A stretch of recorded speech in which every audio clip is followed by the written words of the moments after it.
boxing me. You are hot as hell, I cannot be eyed. Let's get out of here, I know the time is right.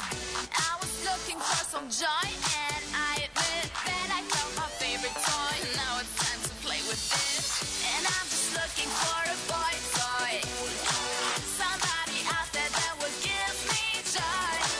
Yeah, I'm just looking for my boy toy. I will dance all night till I find this guy who makes me feel alright. Makes me feel right. Who makes me feel alright, feel alright.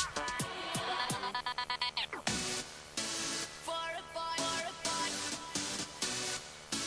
For a boy, for a boy, toy. For a boy, for a boy, boy, toy. Boy, toy. For a boy, for a boy, for a boy, for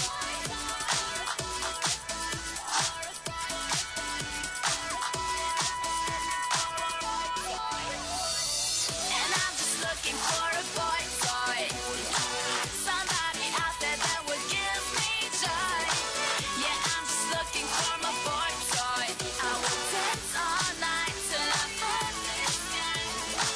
And I'm just looking for a boy toy. Somebody out there that would give me joy. Yeah, I'm just looking for my boy toy. I will dance all night till I find this guy who makes me feel alright. Makes me feel alright. Makes me feel alright, feel alright.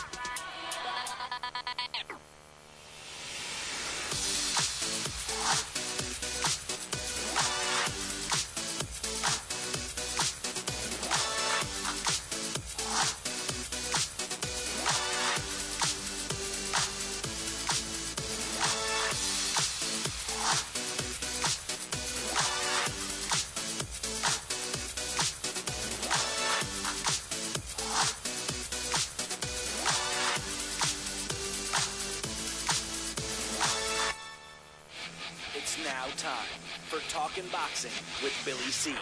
It began as a podcast, went live on the net, and transformed into a full-blown empire. Across the web, on Fight Now TV, and on radio stations around the world. It's the only daily boxing talk radio show on the planet, hosted by the only guy with the balls to do it. Many have stepped into the ring. Many have tried to take the belt. And one by one, they've fallen. Another victim of the undisputed heavyweight champion of boxing talk radio. Talkin' Boxing with Billy C is on now. My style is impetuous, my defense is impregnable, and I'm just ferocious. I want your heart.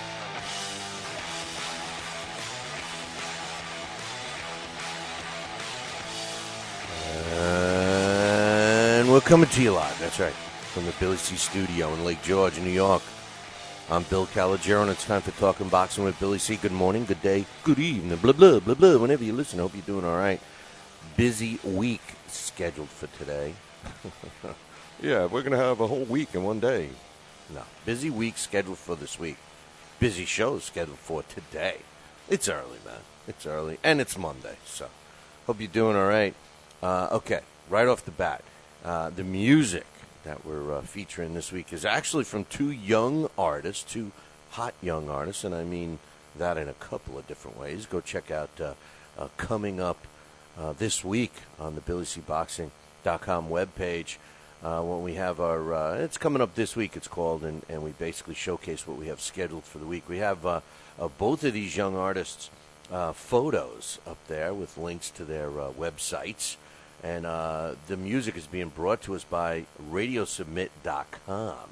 So if you're a young artist out there, you don't have to be young. If you're an artist out there with some type of music with a beat, submit it to Radiosubmit.com, and maybe we will feature your music prior to our intro like we are today and the rest of the week with two young artists, Fiona and Bianca. Now, they're not in the same band or anything like that. It's just that both of them are so young and hot right now in terms of, in terms of looks and in terms of their music. We decided to feature two. So Fiona and Bianca, today's music was Fiona, and it was called boy toy. I think she was maybe writing about me, maybe. Well, maybe not. But anyway, check it out. You can go to the webpage and click for all the other information.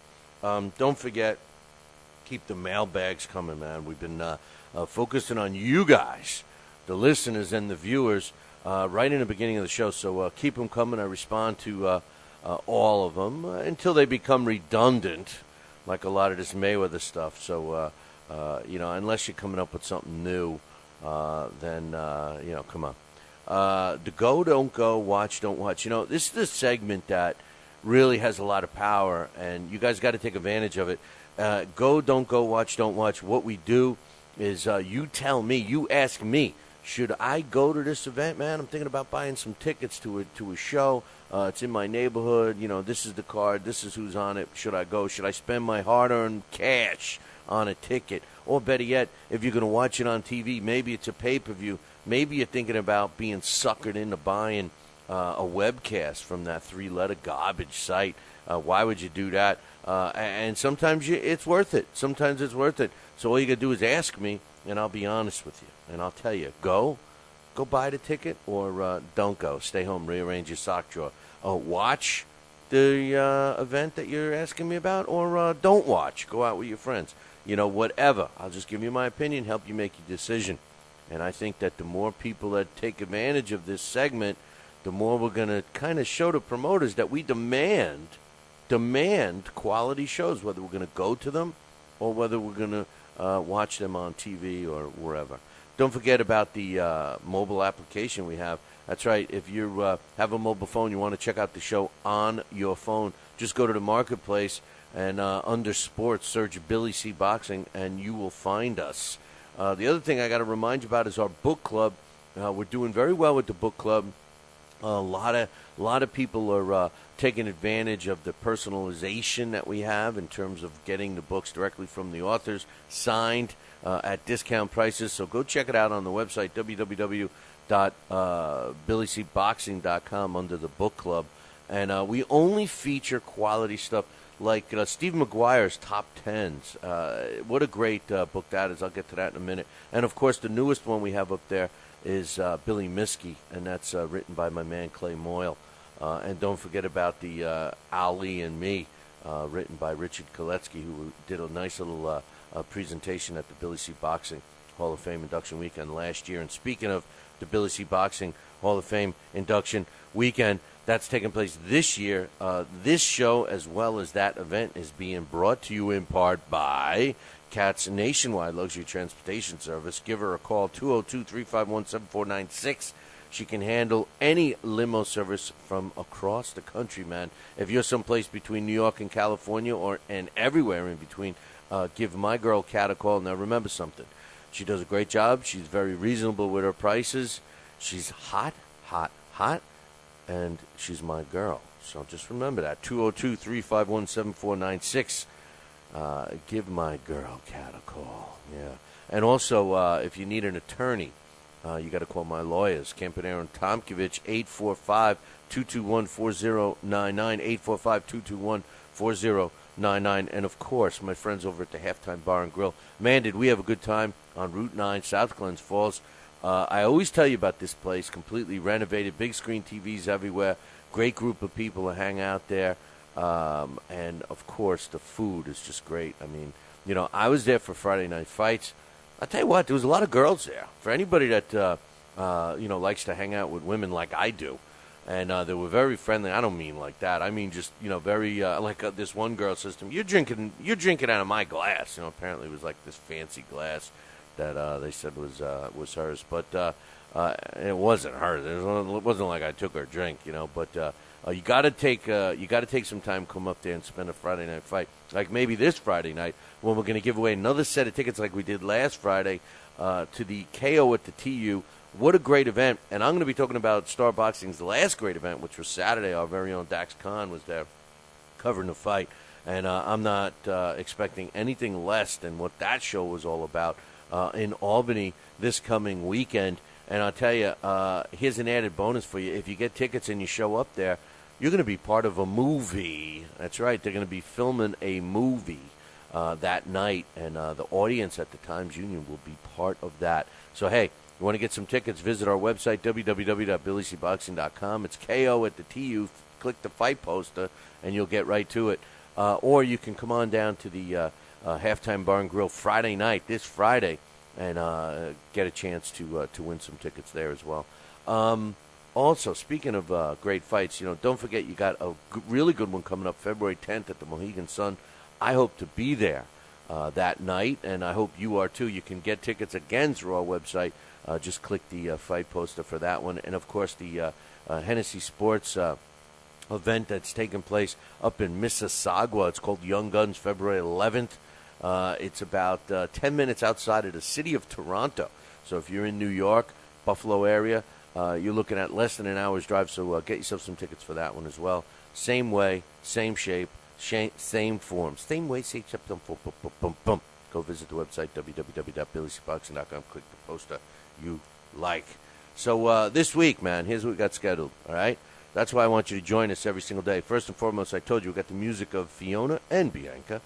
We also have our guest, which is going to be coming up today, promoter. He's from out west. You hear him doing all this stuff. Every time you hear one of those shows out, the Emerald Queen Casino, this is by my man Brian Halquist. He's going to be joining us today. And what I like about this guy is this guy's an old-time promoter. I don't mean old like me. I mean old style. He actually goes out there and promotes, and he's very proud of his promotional company, and we'll chat with him in a little bit. Our Blast from the Past is going to feature former world champion and boxing Hall of Famer, and as a request from one of our listeners, John Henry Lewis will be our Blast from the Past. Our feature fighter is former world champion Rocky Mattioli. He's going to be Mattioli, I should say.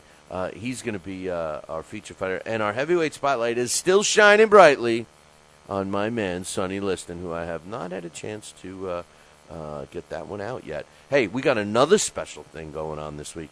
I told you we have a bunch of new segments coming up this year for 2012. Well, I wasn't lying.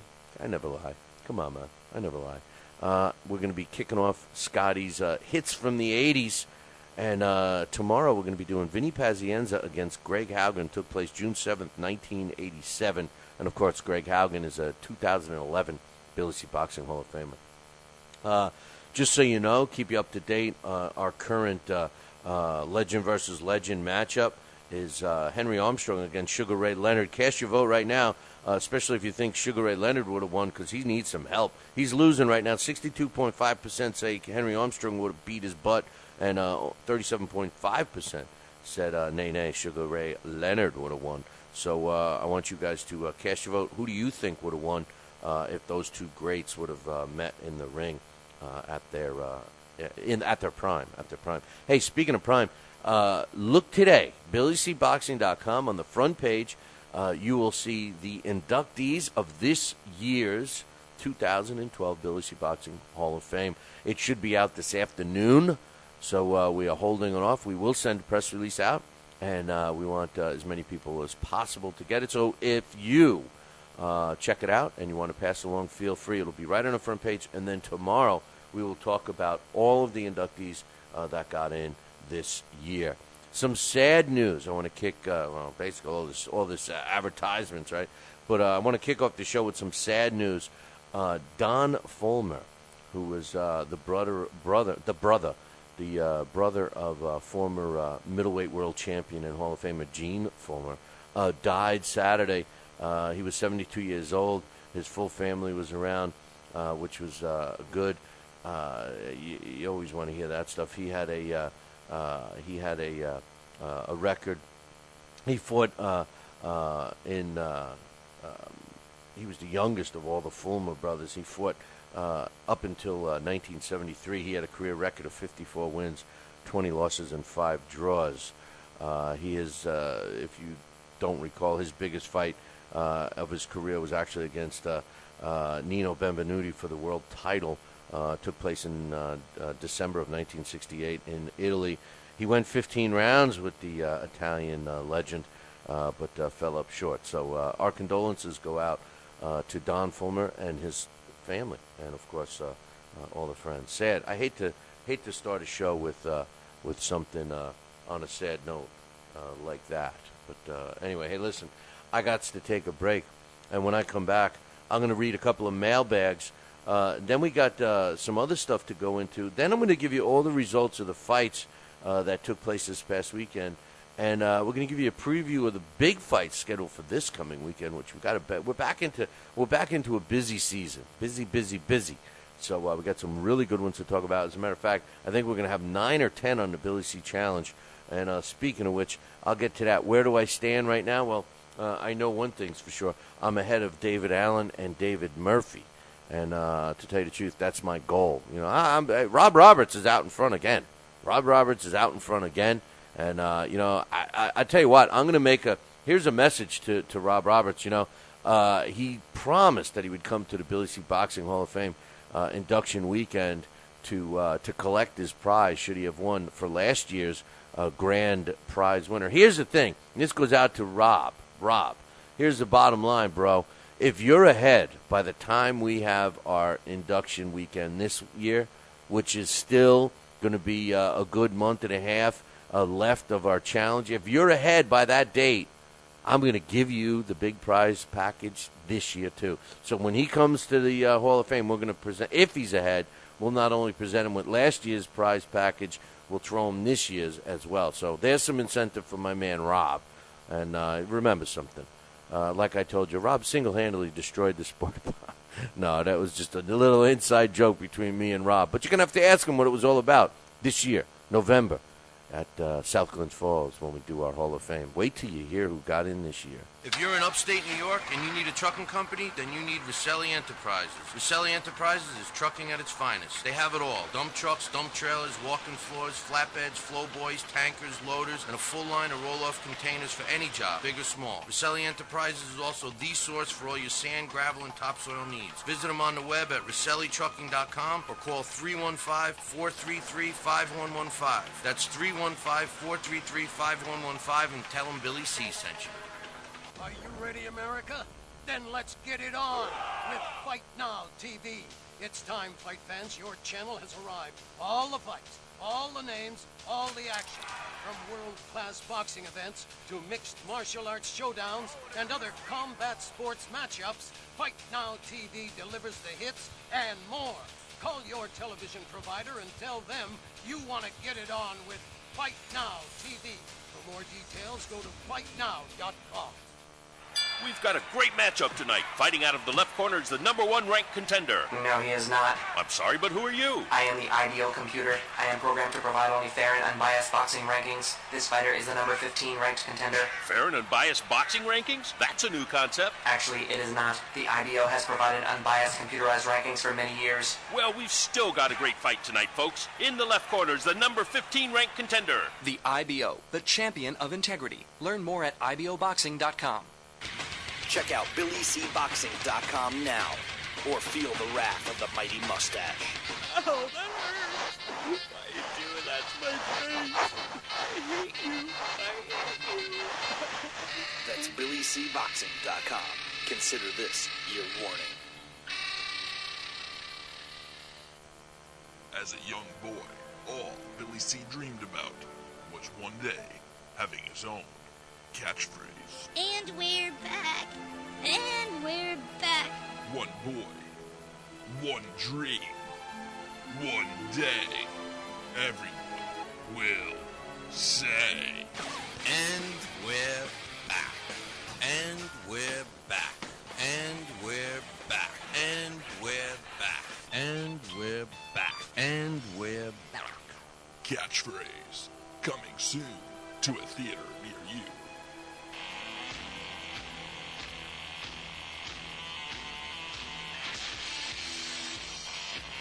And we're back. You are listening to the Talking Boxing with Billy C radio show. Don't forget, check out the website, www.billycboxing.com, for all the latest news.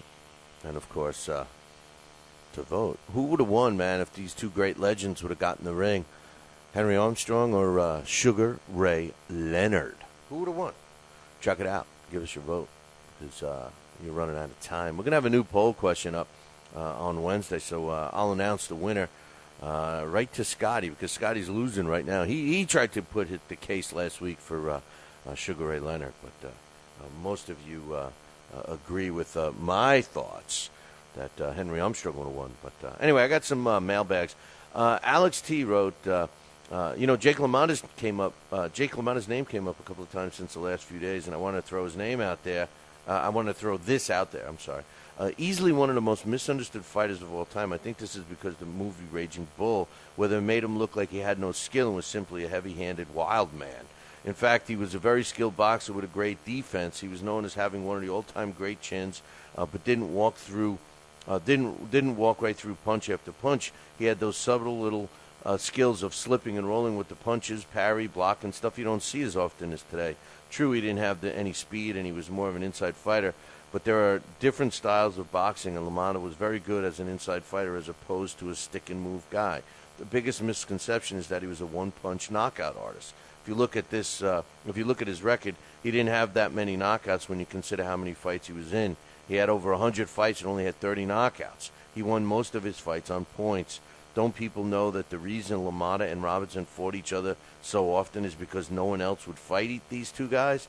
And a couple of those wins for Robinson were very close. Ray was dropped in at least one of the wins over LaMotta, and also LaMotta could have very well been a champ for years, but he didn't get his title shot until he deserved it because he refused to play ball with Frankie Carbo. Great point by Alex T. And, one thing I responded to him is I said, one of the things is that, believe it or not, at that time there was a lot of prejudice towards Italians. There really was. As a matter of fact, if you go back and see some of the stuff about Rocky Marciano during the time slightly before that, he too was subject to prejudice. Even the late, great Vince Lombardi used to go off the handle if somebody made fun of him being Italian when he was in college at Fordham University. So a lot of stuff was going on. Could that have been the reason? Well, Jake LaMotta wasn't exactly a kind of fighter that you wanted to get in the ring with, that's for sure. And I agree with Alex. He did have some subtle ways of making people avoid him and everything else. And his conditioning was generally good. I always looked at him as a small version of Rocky Marciano. I thought that these two guys were very similar in respect to conditioning and heart, and determination, and the difference between Rocky and Jake, where Rocky did have the one-punch knockout, and I agree with Alex that Jake LaMotta was more of an accumulation type of a guy. He also says, he goes on to say, and I agree, you could check out some fights with Jake LaMotta. We actually have them under the BillyCBoxing.com webpage. I believe it's under the Hall of Fame section, so check that out. We are modifying that section, but I agree with Alex. I think Jake LaMotta was a little underrated, even though he's a Hall of Famer and all that stuff.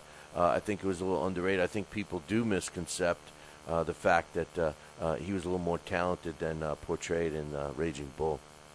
But Hollywood, man. But as we continued our little personal correspondence back and forth, he says, I've been trying to come up with another topic other than Mayweather-Pacquiao. He says, but you know what? I was thinking about something that's been bothering me. He says, Joe Louis, was one of the greatest fighters and blah, blah, blah. He says, but, they labeled him fighting the bum of the month. Now, basically, he says, this was because that people at the time thought that he was fighting these bums. He says, were they really that bad? He says some of the fighters' names that Louis beat, Louis doesn't get credit for, but some of these guys look pretty good. Was it true? Were they really the bums of the month? Here's the thing. I did a little research. I want to thank Alex T. For doing that and for bringing this up, because here's the thing. Joe Louis, former world heavyweight champion, boxing Hall of Famer, career record of 66 wins, 52 coming by knockout, only had 3 losses. And he was stopped twice in his life. Twice in his life he was stopped. And, of course, one of those times was his last professional fight against Rocky Marciano. And the other one was against, of course, Max Schmeling back in 1936 before he became the world champion, when he suffered his first loss. The only other loss was a 15-round decision to Ezra Charles when he decided to come out of retirement. But let's take a look at Joe Louis. and the Bum of the Month. Now, let's assume that we're talking about which the Bum of the Month Club actually took place between 1938 and 1942, because that was when he was, in the heyday as a world champion. He had beaten Max Schmeling when he fought him in the second time, 1938, knocked him out in the first round in the Bronx, New York, at Yankee Stadium. Then went on to fight all these fighters that later was classified or referred to as the Bum of the Month Club. When you look at these guys' records, there was certainly some guys mixed in there. So when you run from 1938, from the time he won the World Heavyweight title, all the way up until he somewhat retired after the Jersey Joe Walcott fight in 1948. And don't forget, there was a few years in between where he served in the service, in the Army, during World War II, so he didn't get to fight. But when you look at some of these guys, there was certainly some bums mixed in there. Like in 1944, Johnny Davis was 3-3. You did have a couple of guys that were poor. But here's the problem I have. If you look at these fighters and you compare them to heavyweights of different eras, they certainly were not bums. All right, compared to today. I mean, let's just quickly go through the records. I mean, the names here. John Henry Lewis, at the time when he fought him in 1939, the first time he did fight him, I believe, a second time after that. But no, I guess that was the end of John Henry Lewis's career. That's what it was. 98 wins, 9 losses, 4 draws, and John Henry Lewis happens to be our blast from the past, so we'll learn a little more about him. He certainly isn't a bum of the month. Jack Roper, maybe he could have been a bum, but he still had over 100 fights, 61-39. Tony Galento, 2-ton Galento, certainly wasn't a bum. 76 wins, 23 losses. Yeah, he had 23 losses, but this guy Drew. Bob Pastor, 38-4-4. He was no bum. Arturo Gude, he wasn't a bum, 59-2. Johnny Paycheck, well, yeah, they all made fun of him. Yeah, he comes to pick up a paycheck, but a 38-3-2 record at the time he fought Joe Louis is very respectable. He fought Gude a couple of times. Al McCoy, yeah, that Al McCoy, 68 wins, 17 losses, 5 draws. Now, one thing you can say, like guys like Al McCoy, in that era, a lot of fighters would move up to fight heavyweight. Nobody cared that, a fight took place between a 200-pounder and a 175-pounder. It really wasn't an issue. It was common. So that's not Joe Louis's fault. But, as the list goes on, Red Berman, Gus Durazo, Abe Simon was a very tough fighter, young at that time. Buddy Bear, Max's brother, Billy Kahn, of course we know that. Lou Nova. Listen, when you look at this guy's record, I don't think, by today's standards, they should be considered bums. I think that during the time, the era, the boxing business there was so much talent, so many different fighters. They were spoiled.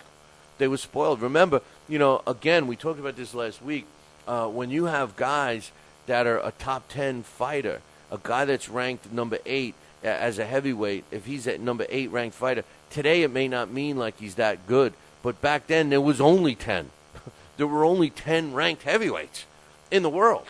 So if number 8 is pretty damn good, considering that if you take 5 major sanctioning bodies today and you figure that they all have, somewhat different top 10 guys, you could theoretically have 50 top 10 heavyweights that are all ranked in the top 10. So 50 versus 10, 5 times greater, and that's just taking the 5 major sanctioning bodies. I would think that the top 10 ranked fighters back in the day were way better. So bum of the month, maybe in his era, but today's standard, a lot of those guys would have been champions probably. So I appreciate that question. It was a good one. Joe Louis, hey, we all know about him, former world champion. One of the greatest of all time. As a matter of fact, he's on the ballot for this year's Billy C. Boxing Hall of Fame induction weekend, which is taking place in November.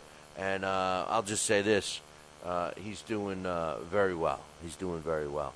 So anyway, hey, speaking of doing We got to take a break. When we come back, I got some things I want to talk about. I got all the fight results we're going to talk about those and break them down and see where we go from there. And all of that's going to be coming up in about 2. Are you ready, America? Then let's get it on with Fight Now TV. It's time, fight fans. Your channel has arrived. All the fights, all the names, all the action. From world-class boxing events to mixed martial arts showdowns and other combat sports matchups, Fight Now TV delivers the hits and more. Call your television provider and tell them you want to get it on with Fight Now TV. For more details, go to fightnow.com. Broadcasting in all corners of the globe, on the web and radio. He would scoff at a stretch of that man, I would think.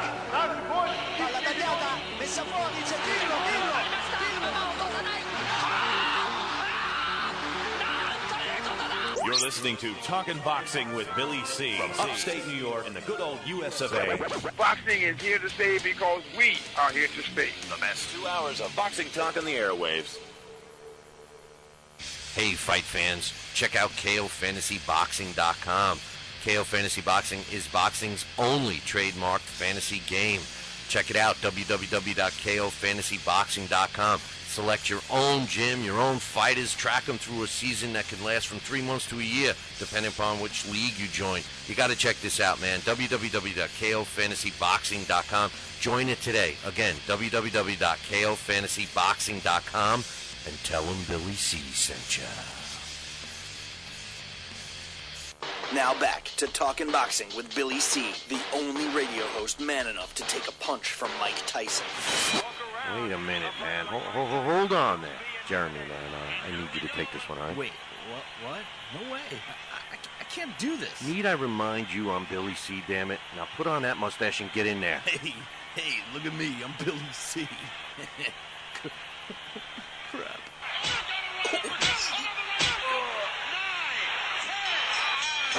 The undisputed heavyweight champion of Boxing Talk Radio. It's Talkin' Boxing with Billy C. Test 1, 2. Test 1, 2. My fellow Americans, good evening. Welcome back to Talkin' Boxing with Billy C. It's great to be here discussing the sweet science with everybody. I love boxing. I love talking boxing. It's what I do. Bill. Wait, what? Bill. Why are you interrupting me? What? Wrong. What's wrong, the problem? Billy C. I did not have... We're gonna have to ask wrong you. speech. What do you mean wrong, Billy C? What's going on here? Fine, I'll go. I just wanted to talk some boxing on TPS radio.net. That's all I wanted to do. I don't need your damn show. I'll get my own talking wrestling with the other Billy C. Yeah, that sounds good. I've always been a Hulkamaniac anyway. Broadcasting live, brother. Welcome back to Talking Boxing with Billy C. on the mighty TPSradio.net, brother. What you gonna do, brother?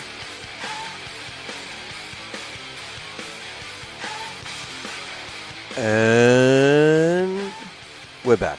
You're listening to the Talking Boxing with Billy C radio show. You're watching us on the Fight Now television channel. That's right, man. 24 hours a day, 7 days a week. It's here, man. It's called Fight Now. 24 hours a day. Combat sports, that's right. You got to call your local television provider and tell them that you want the Fight Now channel added to your lineup. It's that simple. Pick up the phone, call your TV provider. Say, I want Fight Now right now, and I want to welcome the Fight Now audience. Just join us like they do every day. And, I got a message for the Fight Now viewers out there. I got some emails about the show and when Fight Now picks it up. Now, listen, Fight Now airs us Monday through Friday from 6 to 7:30 a.m. Eastern Time. The show actually starts at 5:30. That was kind of my fault because it was Jeremy's fault. Yeah, we're going to blame Jeremy because, when we were, getting in the programming grid for Fight Now when the channel kicked off last year. It's almost been a year. This May will be 1 year. They went to the website for the boxing show, which this show, Talking Boxing's website, and, like most smart people do, they went to the website because, that's where we promote the show, right? Wrong. Jeremy hadn't changed the thing, and because we used to do a morning show that started at 6, went from 6 to 7:30, so that's when they put it in. The grid was formed, and poof, you're missing a half hour. Now, if you want to get the full half hour that you miss, or if you don't get to watch the whole show on Fight Now because you're getting ready for work and, you got to go make a living. I wish I had a job, But the bottom line is this. Become a premium podcast subscriber. Listen to the rest of the show on your way to work. Listen to the section that you missed. It's that simple. You can visit our website, www.billycboxing.com, or Talkin' Boxing, TALKINBOXING. Subscribe right now, and as a convenience, you can listen whenever you want. Yeah, you pay for it, $15 a year. You can't even go buy 2 beers for that. But anyway, that's to answer your question. If you want to catch the first half. If not, keep tuning in to Fight Now and watch the whole show right there. And I think they replay it during the day as well, or maybe later on in the day. You got to check their website for the local listings, www.fightnow.com. Hey, speaking of now, I'm not a big reality show guy at all. I don't watch them at all, and I certainly, although I'm torn, when it comes to Snooki. I don't know if I like her or not. Sometimes I think she's kind of hot. Sometimes I think she's just a kid. Sometimes I think she's repulsive. This whole thing that she's involved in boxing and all of that makes me laugh because of, especially with the guys she's involved with. But anyway, with that said, Freddie Roach, who I do admire, although I think he laid an egg in his last when he was in the corner with Amir Khan and Lamont Peterson. Freddie Roach, he's got a reality show, and it's on HBO. It's called On Freddie Roach. Now, I got to admit, I'll be the first to admit, I don't watch it. I don't watch it because I have turned against all of these reality shows on HBO because of Mayweather, because of 24/7. I just couldn't stand it, and I got to be honest when I tell you, I just never have tuned in ever since.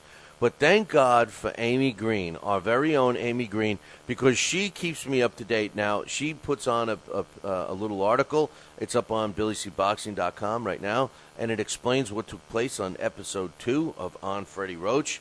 And if you're like me and you don't want to sit through it, read her little column because it shows some great stuff about the show, and you don't have to watch it. So. One other thing I wanted to mention, I was talking about Steve McGuire before. You can pick up his book, Boxing's Best Tens, under our book club. But he also put out a pretty decent commentary. It's under the Billy C. Boxing commentary. And it pertains to the second fight. He says the second fight is never better than the first. Really? That's the title of it. And he goes in and explains some second fights between some great fighters like Rocky Marciano, Ezra Charles, their second fight in 1954. Carmen Basilio and Sugar Ray Robinson, their second fight in 1958, going way back. Jim Jeffries and Bob Fitzsimmons had their second fight in 1902, and on about how these second fights were actually better than the first.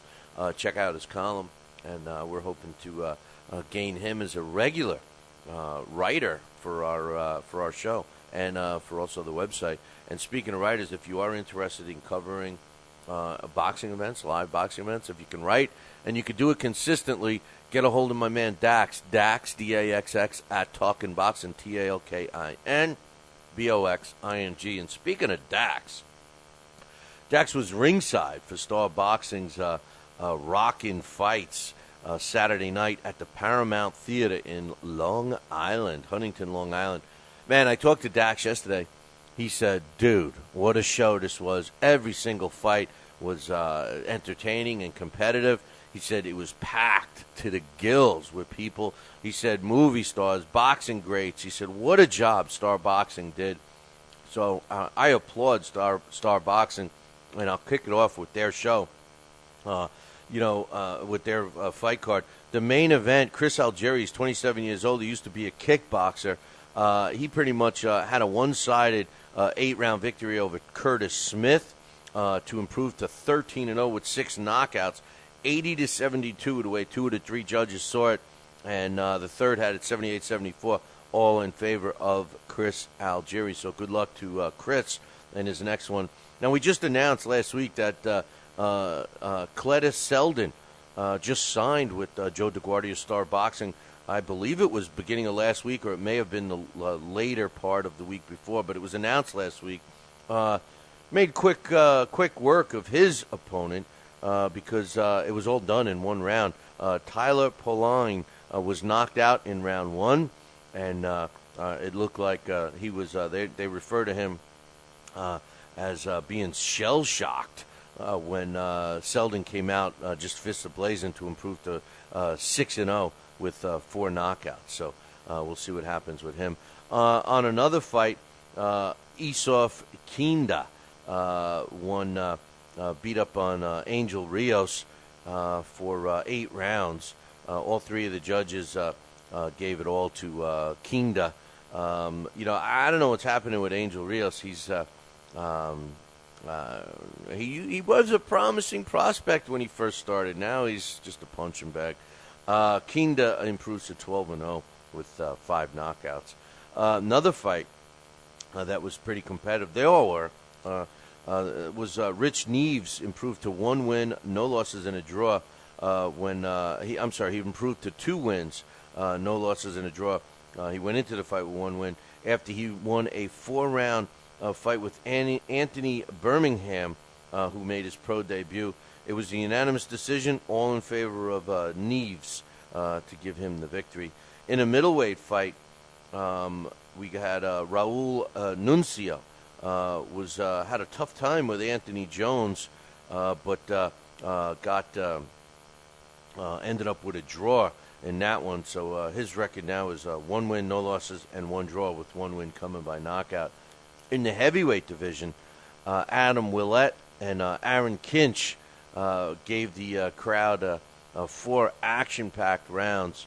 The way it worked was they ended up with a unblemished record. Well, they both ended up with an unblemished record because now they walked away with a draw. So Willett improves to 2 wins, 1 loss, and 1 draw, and Kinch improved to 1 win, no loss, and a draw. So anyway, actually, I'm wrong. One judge had it to 38-38, and he was. I can't. You know what, Dax? I can't even read what you wrote here. Can't even read what you wrote. Now I gotta go. I gotta go on. Let's see who won this damn fight. Yeah, well, I guess I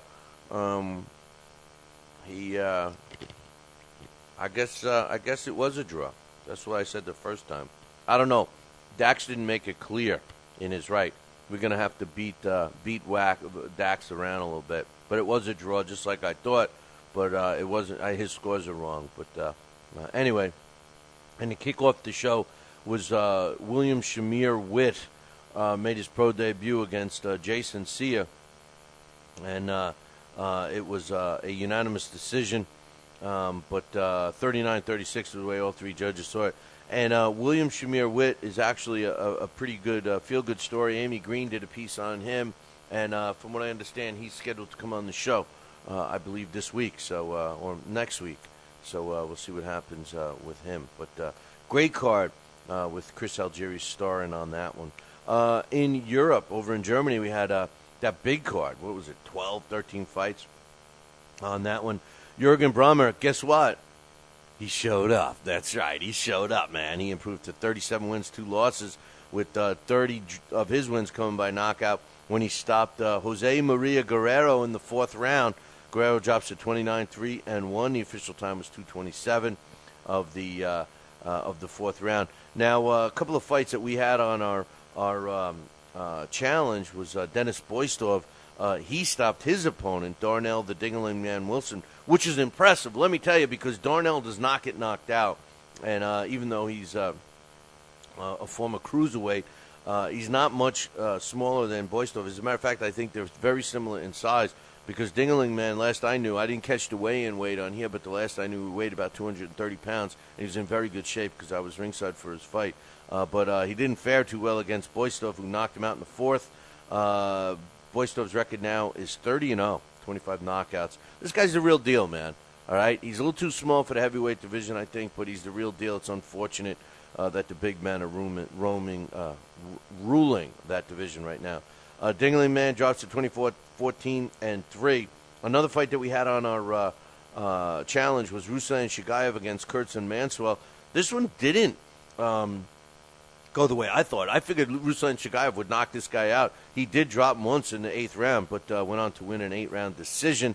Shagayev improves to 28 wins, 2 losses, and a draw, with 17 of his wins coming by knockout. And Manswell, he drops to 22-4. A couple of the other fights that were on the card, Rakim Shagayev, 12 wins, no losses, 9 knockouts now after he won a unanimous decision over Alexander Kotelbey, which is a pretty decent fighter. The way the judges score it, 100-89 twice and 99-89, all in favor of the former Olympic gold medalist Rakim Shagayev. So Alexander Kotelbey, good fighter. His record drops to 21-3. Also, former WBA world champion in the cruiserweight division, Firat Arslan, improved to 32 wins, 5 losses, and a draw, with 21 of his W's coming by knockout when he stopped Orlando Antonio Farias in the second round, 2 minutes and 18 seconds to be exact. Farias' record now is 23-11 with 12 KOs. Former WBC super featherweight champion Vitality Tajbart improved to 23-2 with 6 knockouts when he won a 8-round decision over Jose Luis Gratatoral, who dropped to 14-11-4. Former female featherweight champion Ina Menza. Did you ever see pictures of Ina Menza? You know, when she fights, she looks like a typical, female fighter. But when she's all dolled up, I don't know, man. She does something for me. She's got that look that I would like to know better. But she improved to 28 wins, 1 loss, 10 knockouts by winning a decision over Melina Koliva, who dropped to 3 wins, 4 losses, and a draw. Also, unbeaten featherweight Marcel Mederich improved to 21-0 with 5 knockouts when he won a 8-round decision over Roberto Santos DJ Zeus, who drops to 13-5. Vladimir Tereshkan improved to 14-0 with a draw, with 7 of his wins coming by knockout, and he picked up his 7th knockout by a 5th round. Well, I guess that doesn't count. No, that's wrong. He won by DQ. Yeah, it was a heavyweight Invingi Orlov, who weighed almost 330 pounds. So I guess the DQ was because he was trying to eat Vladimir Tereshkaki or whatever. And finally, middleweight Rafael Biaran improved to 14-1 with 6 knockouts when he won a 12-round decision over Daniel Urbanski to win the WBO's European middleweight belt. How does the WBO let Daniel Urbanski, with a 5-2 record and 2 draws, fight for their Euro belt? How does that happen? How does that happen? Answer me, somebody.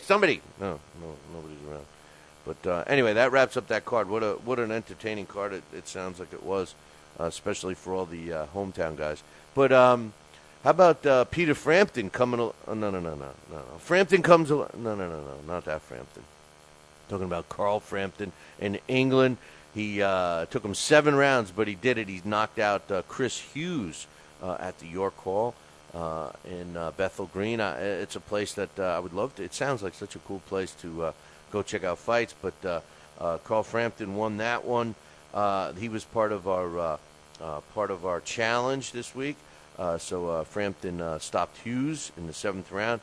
Also, Eric Ochang won the vacant English junior middleweight title with a victory over Nick Quigley in that one. And then the third fight we had on that card, which was pretty entertaining, was Robin Reed.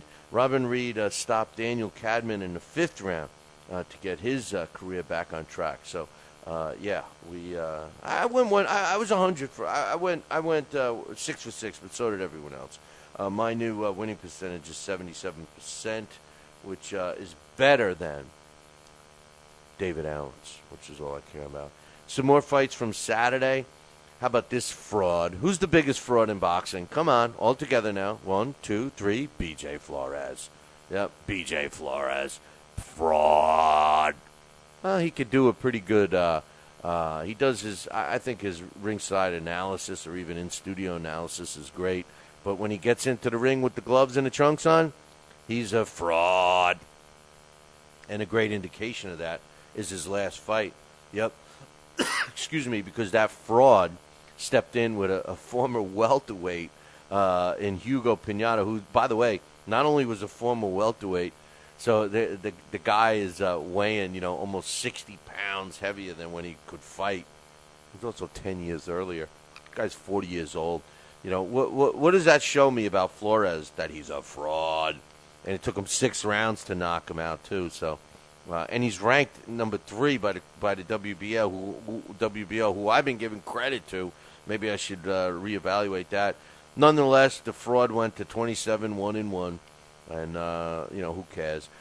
Corey Spinks. This is actually a fight I flew under the radar, and honestly, I should have included it in our Billy C Challenge, and I didn't. And what a blunder by me. But Corey Spinks improved to 38 wins, 6 losses, with 11 coming by knockout when he won a 12-round decision over Shu Pao, who was another fraud. This was a guy that was handed tomato cans his whole career. The guy sucks. Listen. He'll beat my ass because I'm a 50-year-old man. But, the bottom line is this. Shu Pao is overrated. And, nothing against Corey Spinks. I like Corey Spinks. I love Don King, his promoter. And, of course, his father, Leon, is my man. But, here's the thing. Corey Spinks is not known. He's known for slipping a little. So Corey Spinks beats a 12-round decision. Be as it may, it was a close one. 2 of the judges had it at 115-113, and the third had it at 116-112. But nonetheless, Shu Pao, another loss. And apparently it was for an IBF junior middleweight title elimination fight. So I guess that means Corey Spinks will be getting another world title shot soon. Tony TNT Grano shocked the hell out of me by knocking out Brian Minto in the 3rd round. Very unusual for Brian Minto to get knocked out. I don't know much about it. It was a joke of a card. And that particular fight was a decent matchup, but what a joke of a card. Anybody that spent the money for that on a webcast, what the hell's wrong with you, man? Why are you doing that? I know one particular person does it because he puts money on the stuff, but why would you do that, man? Why would you feed that whole pot of garbage? Because you're just encouraging them. You're just encouraging them. But Eric Dangerfield, Rodney's brother, no, it's Eric Dangerfields. I call him Eric Dangerfield because he reminds me of Rodney, because he fights guys that Rodney could have beat the hell out of. He's a heavyweight. He's 20-1 now with 15 knockouts, and couldn't even stop Derek Brown. Won by a decision, 80-72, and 2 of the judges had it 79-73. Derek Brown, by the way, 13-7-3. So, in a fight that was, I don't know, I guess it was considered an easy win for her, but Jackie Nava, who's been pretty busy, man. I think if you look back at Jackie Nava's schedule over the last 12 months, I bet you she's fought more than most. And you know what? She won a world title this past weekend when she took Chantel Martinez's title, who used to be the WBA Super Bantamweight female champion, and now that title belongs to Jackie Nava. 100-89 were the way 2 of the 3 judges saw it, and the third one had it 99-90, all in favor of the Aztec Princess Jackie Nava. So we'll see what happens next for her. The other Little Tyson, there's a million Little Tysons. Tunica, Mississippi had the Polish Little Tyson, Kamal Little Tyson Lazarek, improved to 7-0 with 5 knockouts when he won the Mid-South featherweight belt against Samuel Sanchez, 60-54. With the way every single judge saw it on that card to give Little Tyson Lazarek the W on that one. I still don't know how a kid from Poland wins the Mid-South featherweight belt against a guy that was 7-3. So I don't know. I don't know about that. Man, I got the old big question mark there. Some more fights from Saturday. We had Alejandro Sanabria improved to 31 wins, 1 loss, and a draw with 24 wins coming by knockout when he stopped Junel Romanuel at 2 minutes and 5 seconds of the 4th round. Romanuel's record drops to 12-5-1, and guess what? This was a WBC silver belt for the lightweight division. In case you're not keeping up with the score, that's the WBC's lame excuse for renaming what everyone else calls an interim belt. So WBC's Jose Suman, blames everybody for giving out interim belts, but he just renames his. So, come on, man. The co-main event on that particular card was a middleweight prospect. Marcos Reyes improved to 23-1-1 when he knocked out Isaac Menendez at 2:27 of the 3rd round to retain one of his bogus WBC cheesy belts. Isaac Menendez drops to 11-4 with 9 knockouts. Featherweight Robinson Calistanos improved to 14-9. That's right, 14-9 with 9 knockouts when he won a 10-round unanimous decision over Orlando Rizzo, who dropped to 14-3 to retain. That's right, Robinson Calistanos has the WBC silver belt. The WBC's trying to get him to lose that belt, but he made a successful defense, not once, this wasn't his second, but his 3rd one Saturday night in Mexico City. 117-111 were the way all 3 judges had it. So, excuse me. Also in the female ranks, in the bantamweight division, another silver belt. Zulina Munoz improved to 31-1-2 with 23 knockouts when she knocked out former champion Paulina Cardona to retain her female bantamweight title in that one. So, excuse me. How about the fight that took place over in Australia, Sydney, Australia, I believe. No, I'm sorry. Was it in Australia? I thought it was. Oh, no, I'm sorry. New Zealand. Is that the same? Is New Zealand? I don't know, man. I skipped school that day. But Chauncey Welliver is trying to get up there a little higher in the rankings to maybe get a world title shot, and was supposed to have been handed an easy opponent. But the bottom line is his opponent did not read the script, I guess, because Monyoyo Manasa hung in there all the way until the 10th round, until Welliver stopped him, and that was the final round. So we'll see what happens there. And veteran fighter Defear No Fear Smith, was thrown in as a last minute to a young fighter that was up and coming who was undefeated. Quentin Rankin was undefeated, and they threw him in with Defear Smith. And Defear Smith, well, here's a problem with throwing a very green fighter that you've been handing tomato cans to his whole career, and thinking that just because Defear Smith had a record of 24-22 with 7 draws going into the fight, big mistake, because Defear Smith taught this kid a lesson to improve to 25 wins, 22 losses, 7 draws. It was a unanimous decision victory, and Rankin loses for the first time in his career. Now, I got some Friday night fight results coming up in a second. What I'm going to do is I'm going to take a break. We had a couple of Friday night fights to talk about, and the one was the one that I was at, and I wasn't at it. Let me rephrase that. I was at the Halftime Bar and Grill doing our Friday night fights. We were having a ticket giveaway for the KO at the TU, which is this weekend in Albany at the Albany Times Union. If you haven't gotten yourself tickets, you got to get them now, man. www.billycboxing.com. Click the KO at the TU fight poster. It'll take you right to where you get tickets. And I was at the Halftime Bar and Grill watching the ESPN Friday Night Fights with Prodognikov and Kim as the main event, Ji-Hoon Kim.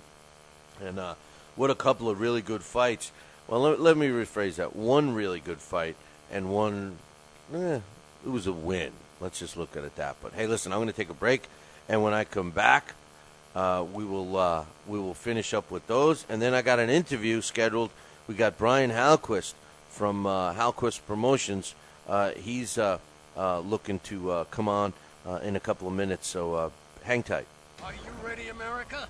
Then let's get it on with Fight Now TV. It's time, fight fans. Your channel has arrived. All the fights, all the names, all the action.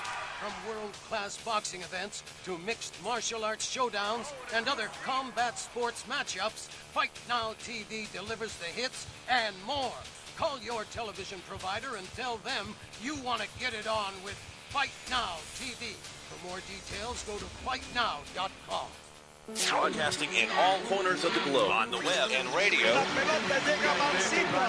He would scoff at a stretcher, that man, I would think.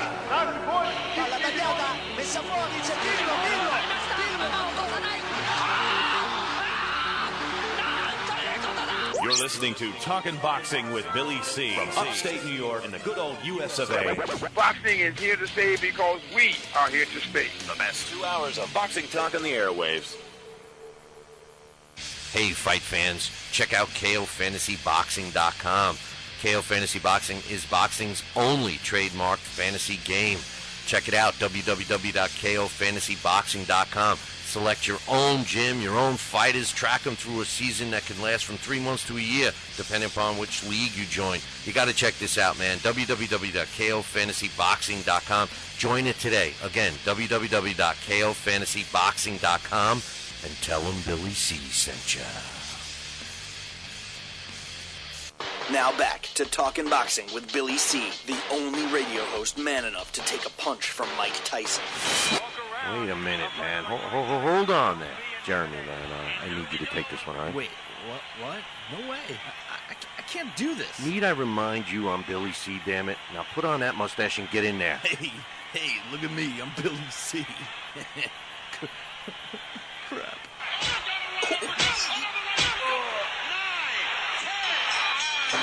The undisputed heavyweight champion of Boxing Talk Radio. It's Talkin' Boxing with Billy C. Test 1, 2. Test 1, 2. My fellow Americans, good evening. Welcome back to Talkin' Boxing with Billy C. It's great to be here discussing the sweet science with everybody. I love boxing. I love talking boxing. It's what I do. Bill. Wait, what? Bill. Why are you interrupting me? What? Wrong. What's wrong, the problem? Billy, C. I did not have... We're gonna have to ask wrong you. speech. What do you mean wrong, Billy C? What's going on here? Fine, I'll go. I just wanted to talk some boxing on TPSradio.net. That's all I wanted to do. I don't need your damn show. I'll get my own talking wrestling with the other Billy C. Yeah, that sounds good. I've always been a Hulkamaniac anyway. Broadcasting live, brother. Welcome back to Talking Boxing with Billy C. on the mighty TPSradio.net, brother. What you gonna do, brother?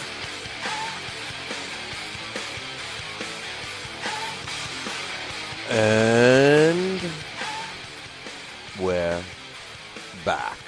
You're listening to the Talking Boxing with Billy C radio show. You're watching us on the Fight Now television network. Television channel, I should say. I always say that wrong. It's because I'm an idiot. But you got to call your local television provider and tell them that you want the Fight Now channel added to your lineup.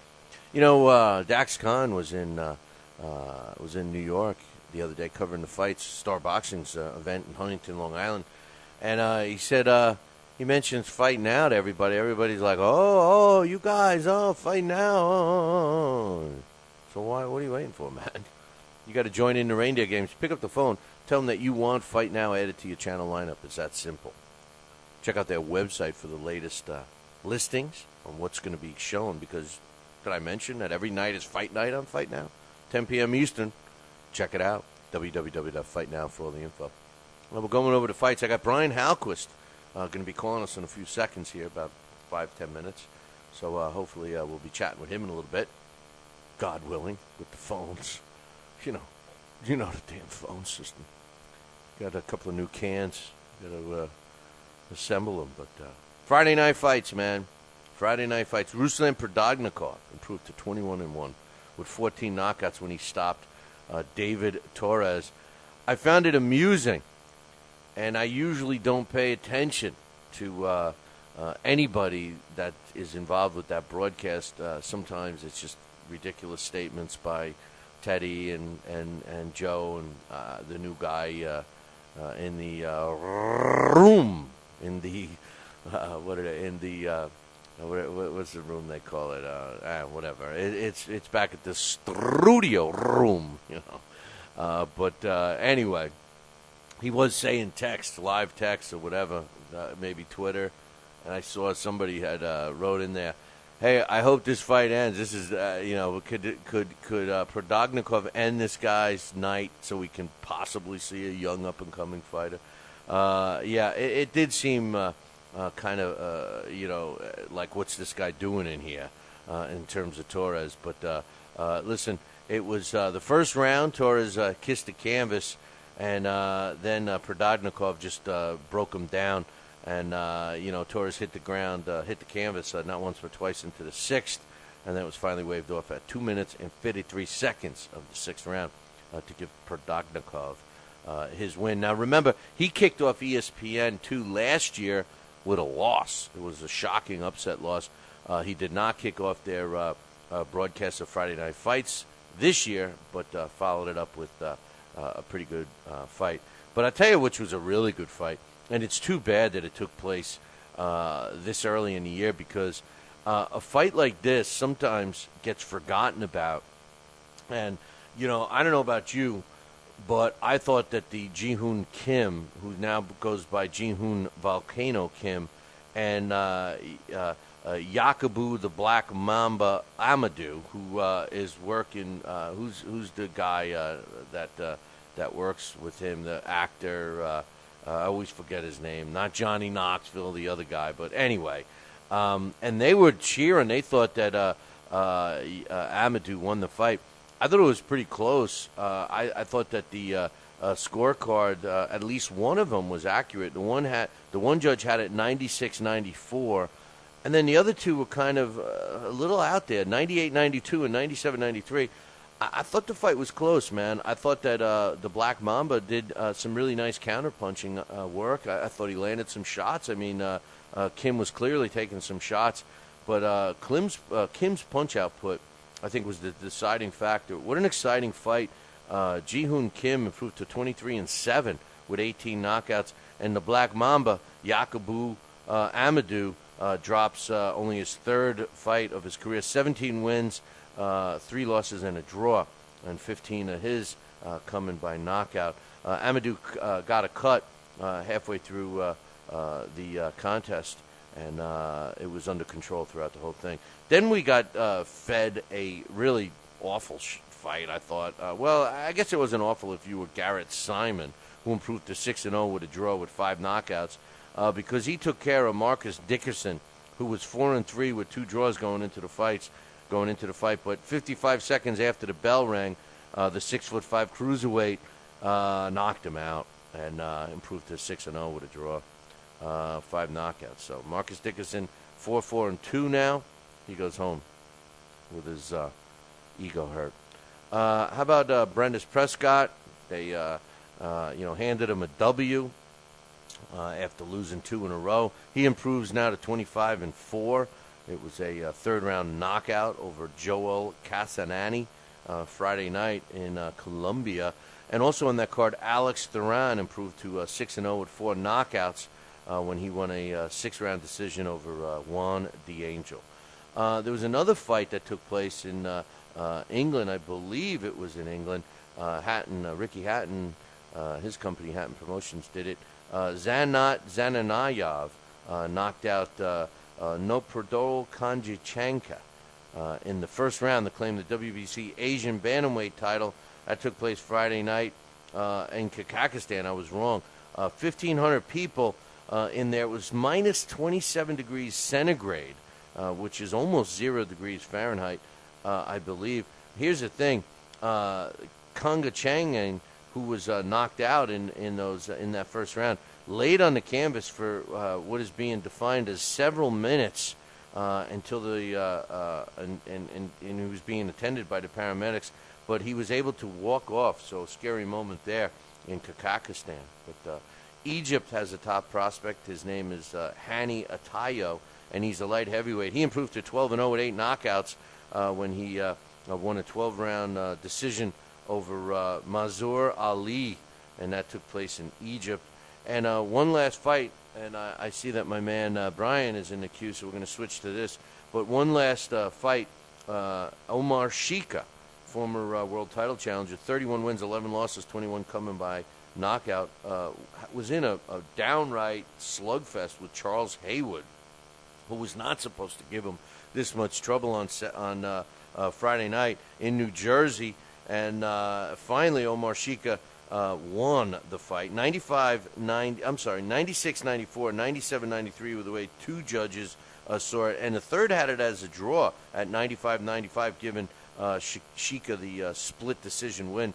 31-11 now with 21 knockouts, and his young challenger, his young opponent, I should say, Charles Haywood, drops to 7-4. Hey, listen, I got to switch gears, and we're going to have, stay tuned and listen. The undisputed heavyweight champion of Boxing Talk Radio with no worthy contenders. It's Talking Boxing with Billy C.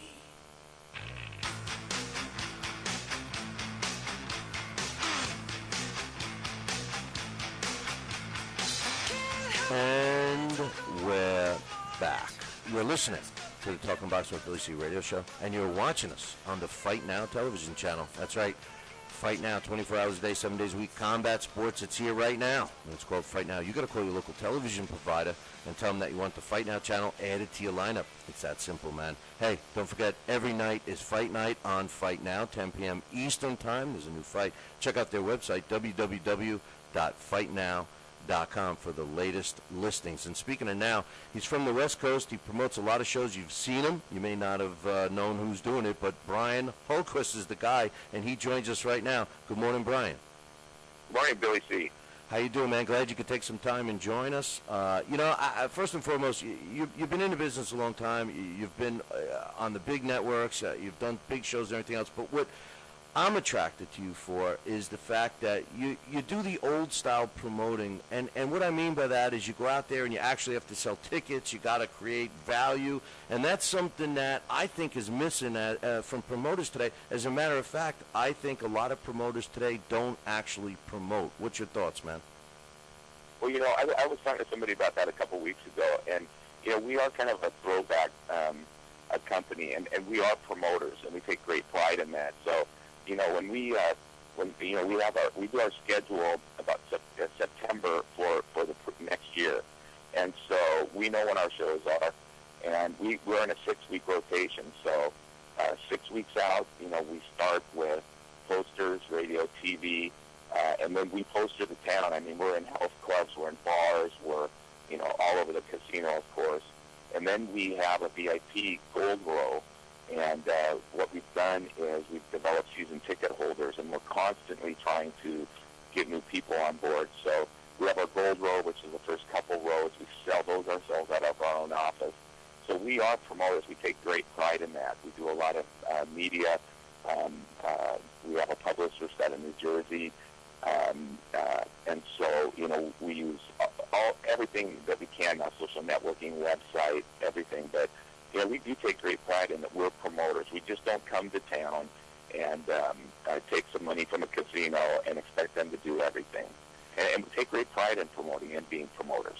Well, the thing is that to me, it's a little deeper, and I've been in the business a long time. I actually promoted for years, and one of the things that I think a lot of younger promoters are missing the boat on now is the fact that in anything, in any business, whether you're a boxing promoter or whether you own a deli, you gotta promote your product, and by doing that, you're not only promoting your promotional product but also your fighters, and to me that's important. And I think a lot of guys today are just worried about building up their fighters, and then they're not really building value in that outside their hometown.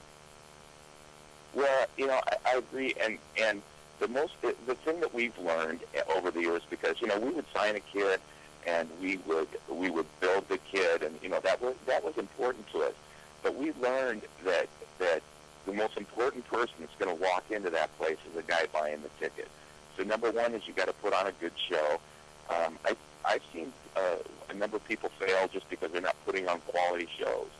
And if you sign some guys, you got 4 or 5 guys signed, and you're getting them easy wins on these shows, and you don't have good competitive fights, people aren't going to come back. And so, we're right in the middle right now of building a stable. We're looking to sign some talent, and we're in negotiations with some people at different levels. Some guys just turning pro, and some guys that are nearly title ready. So we're going to be back, signing some fighters.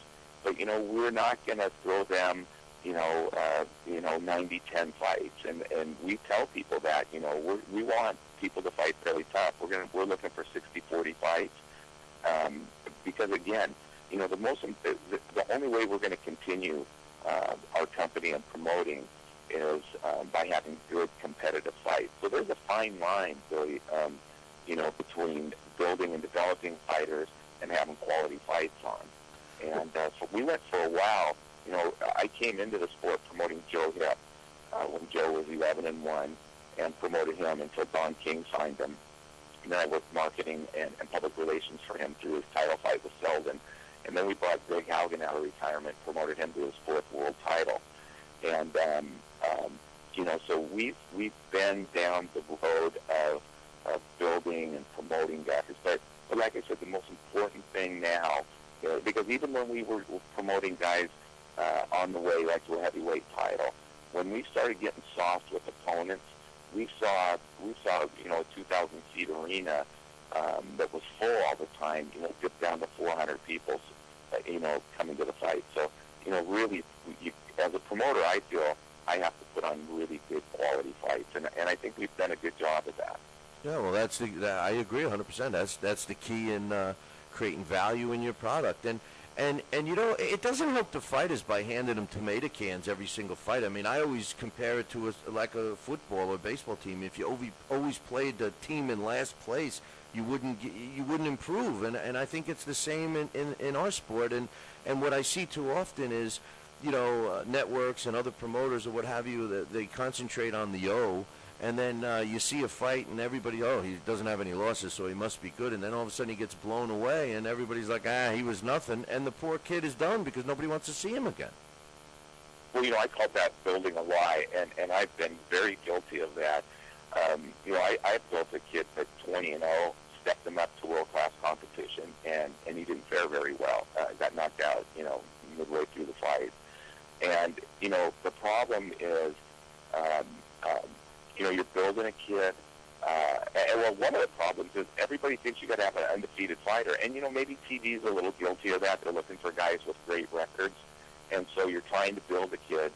But this kid that I built, or one of the kids I built, afterwards, I think, it was 3 years into it, and I learned a valuable lesson.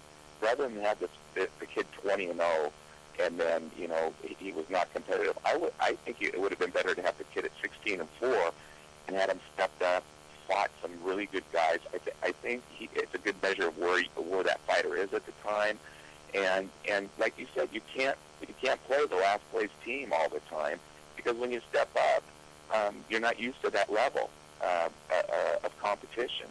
So, I think that you have to. I agree totally. I'm of that mindset now. You have to, as a promoter, you're going to have to fight your guys a little tougher, because you can spend a lot of time and money and effort to build a guy, and if he's not really at that level, you've got to lie to yourself, and most importantly, probably to the fighter.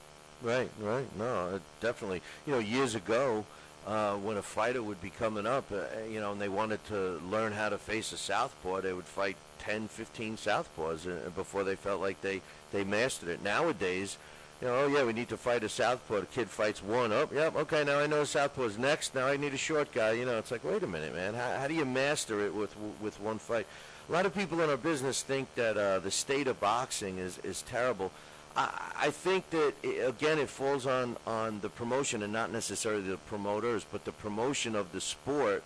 And I think we have a lot of talented young fighters out there. It's just that Joe sports fan that's at the water cooler on Monday morning talking about the football and baseball games, they don't have these characters to talk about, the Mike Tysons. I mean, we have a handful of them in the Mayweathers and the Pacquiaos, but, we're just missing the promotion. We do have some quality young fighters out there. What do you think? How can we get the word back out to these marginal boxing fans? Well, I think one of the problems that we're facing is it used to be when we did public relations, if you were good with newspaper, radio, television, you could blanket your market and reach 95% of the people. And now I think everybody's faced with this, and that is the market is so fragmented right now. You've got radio, TV, newspaper, but you don't just have 3 network affiliates. You have 500 TV stations. You've got 100 radio stations in a market. You've got your local newspaper, plus you've got, all the weeklies and other newspapers. And then you throw in the web and social networking. The market is so fragmented now, and I think that, our company, and I think every company is facing this right now, how do you reach the masses? And so I think that as we figure out through the social networking websites, radio, TV, we've just got to figure out a way to reach the masses. And that's what I think that we are faced, our company faces all the time, and that's what we're always trying to do. How do we reach the masses? Because it was so easy 20 years ago, 15 years ago to reach the masses.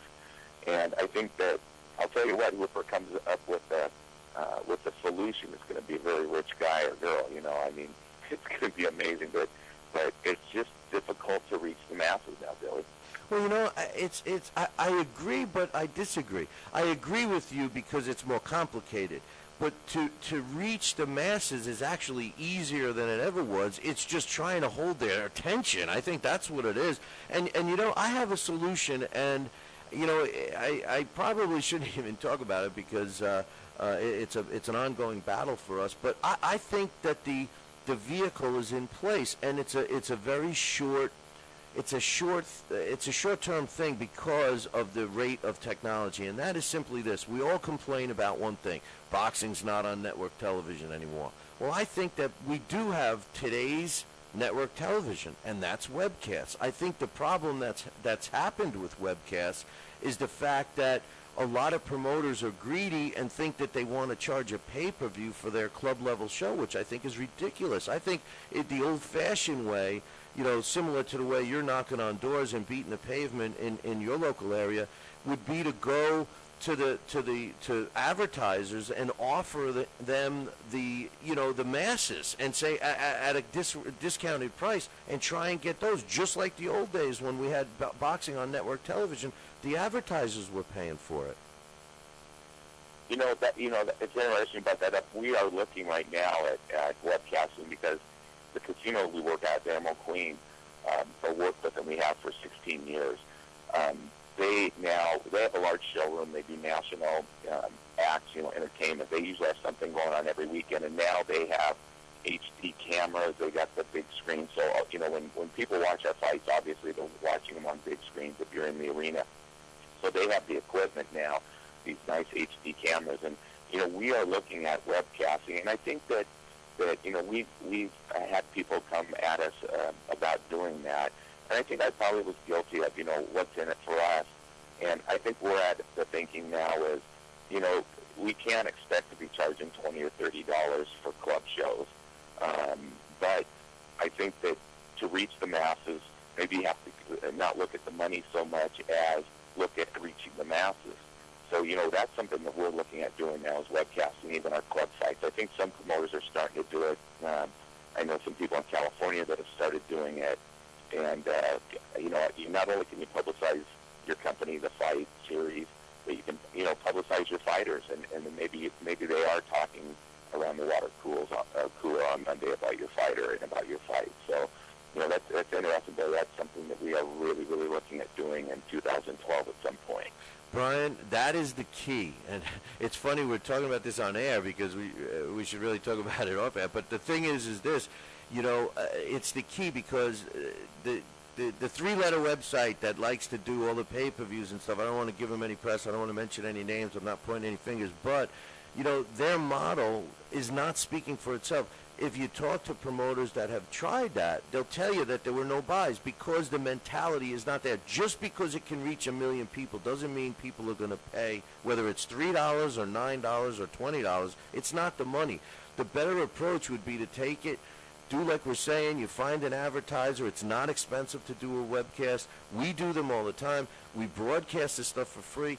And then if you're going to create a pay-per-view, the theory is you do something like a series. If you have a couple of fighters and they're fighting each other and you're going up to a championship, then I could see you doing a small pay-per-view, but the return will be much better because you've already attracted the audience. Well, I agree, and I'm not sure that we, people are really buying, sports on, on the computer yet. But they're watching them. But they're watching them. See, that's the key, right? Yeah. Oh, yeah. If they, maybe they're not buying it, but if they're going to tune in and watch it, if it's free, we got to look at, maybe not being so greedy and looking at the money and especially if we're building a fighter and just the product itself, to just have it on and, because, Billy, you're right, because if you, for instance, if you're publicizing your fighter and people are looking at this kid and you've got him on, on your shows, TV may take a look at that, if you have a lot of interest and there's a fan base for your fighter. So we are really, really starting to look at that ourselves, and it's probably not realistic that people are going to pay to watch club shows. But on the other hand, we have to compete in the market with other sports, and my gosh, you can reach how many people in the world with a computer now. So no, it's unbelievable. You know what? We'll talk about that another thing because I have plenty of ideas that maybe we could work together. But the bottom line with that is that you create value for your fighters, and it's outside your community. So now all of a sudden, when you get on that, when you're at that negotiating table, and you're hearing from the other side, well, nobody knows your kid over here. You're like, no, you're wrong. We have X, and you got the numbers to back it up. But when's your next show, man? When can we expect your next show? Boxing will go March 31st. It'll be Battle at the Boat 86. Wow. Which we've heard now, and I'm not sure because, I don't know who they are, but they told us that we have the longest running professional boxing series at any tribal casino in the United States. So, gosh, it was 1997. We've been promoting a little bit around Tacoma and got a call from a brand new little casino that had a riverboat and said, hey, do you want to do a show here? And we figured we were going to do one show, and that was 16, 17 years ago now. So that's great. Battle of the Boat 87 is going to be, Battle of the Boat 86, March 31st in Tacoma, Washington, at Emerald Queen Casino. Oh man, that's great stuff, and keep us posted. We'll definitely help you promote that. And you mentioned Greg Haugen. He was inducted. We formed our own Hall of Fame last year at the request of a lot of people, and Greg Haugen actually made it into our inaugural Hall of Fame. He didn't show up. He told me he missed the plane, but he made it. So I've been trying to get out there, man. I've never been to Seattle, and I'd love to come out and check out one of your shows one of these times. So they always seem, at least on paper, they always seem to me as quality shows and quality matchups. Well, that's the one thing that we really try to do, and that is, we try to match guys evenly. Like I said, the most important guy in the arena is the guy buying the ticket, and that's who we're doing the shows for. So. We try to put on good shows, and we pride ourselves in putting on good shows. And maybe you can come out in March, be our guest, and see what we do, Billy. No, it sounds good, and I tell you, we need guys like you, consistent. I hate these one-and-dones, man, or even two-and-dones. It doesn't help the sport. It really doesn't. They all think that they're going to make that million. I always say this. To any advice to a young promoter out there, you can win a baseball game by hitting singles all the time. You don't need to get up and hit that home run every time you get up, right? You're right. And, if you're hitting singles, you win the game, and, the more at-bats, the more the more chance you got of hitting the grand slam too. So you got to be doing it live. You're right. You got to fill up the bases, right? No, that's good stuff, man. Good stuff. Well, listen, Brian, it was a pleasure having you on the show. I hope you come back. Keep us posted when we get a little closer to your show. Once you have some particulars, drop me an email, and I'll be glad to have you back on, and we can talk about it. Okay, Billy, appreciate it. Thanks a lot. All right, brother. Take care. All right. That's Brian Halquist, Halquist Promotions, and come on, man. Every time you see those shows over at the Emo Queen, you wonder who's doing it. Who's doing it? At least we wonder here on the East Coast. And Brian's name came up to me, and somebody said, "You got to have this guy on. You got to have this guy on." I started looking into some of the stuff, and I'm saying, this is a throwback promoter, and that's what we wanted. He mentioned something that is almost extinct. Fight posters. I couldn't even say it. I can't even get the word out. Fight posters. It's something that used to be when a fight came into town, so to speak. There would be posters everywhere. You'd see them at gas stations, at convenience stores, at the barber shop. Everywhere you turn, at the grocery store, you see a fight poster, and that's called promoting. Nowadays, people don't do it anymore. All they do is they say, you know what, I'm going to send an email out. I got a guy that's going to post a Facebook post or whatever, and that's their idea of promotion. It does not work, and Brian is an example of that. Hey, listen, I got to take a break. We'll be right back. Talkin' Boxing with Billy C. now has official merchandise available on TalkinBoxing.com. T-shirts, sweatshirts, hoodies, and mugs. And yes, even undergarments. Talkin' Boxing apparel is the perfect gift for the boxing fan in your life. Log on to www.talkinboxing.com. That's TalkinBoxing.com and place your order today.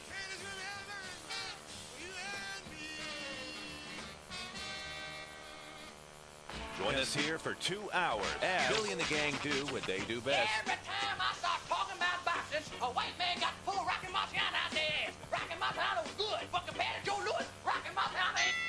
It's Joe Louis's ass. Joe Louis was 75 years old when he fought. Huh? What? We're supposed to be talking boxing. It's Talking Boxing with Billy C. As Billy C sits here in the multi-million-dollar Talkin' Boxing Studios, sipping a fine wine before you're even out of bed, you should be thinking, damn, I wish I had a mustache like his. It's the Talkin' Boxing with Billy C show. He's Billy C, and you're not. Sucks to be you. Now let's dig into our archives and hear a rare interview when Billy C first became the champion of boxing talk radio. Hello, Billy C.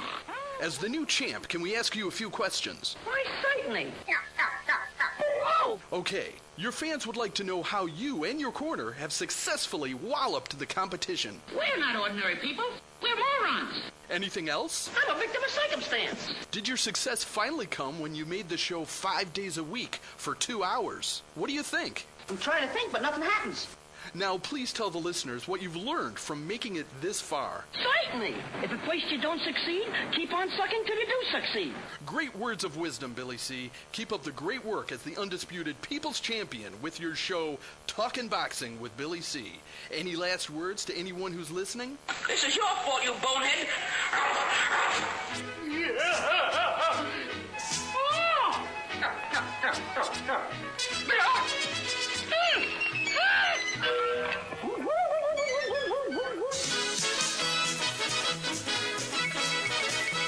And we're back.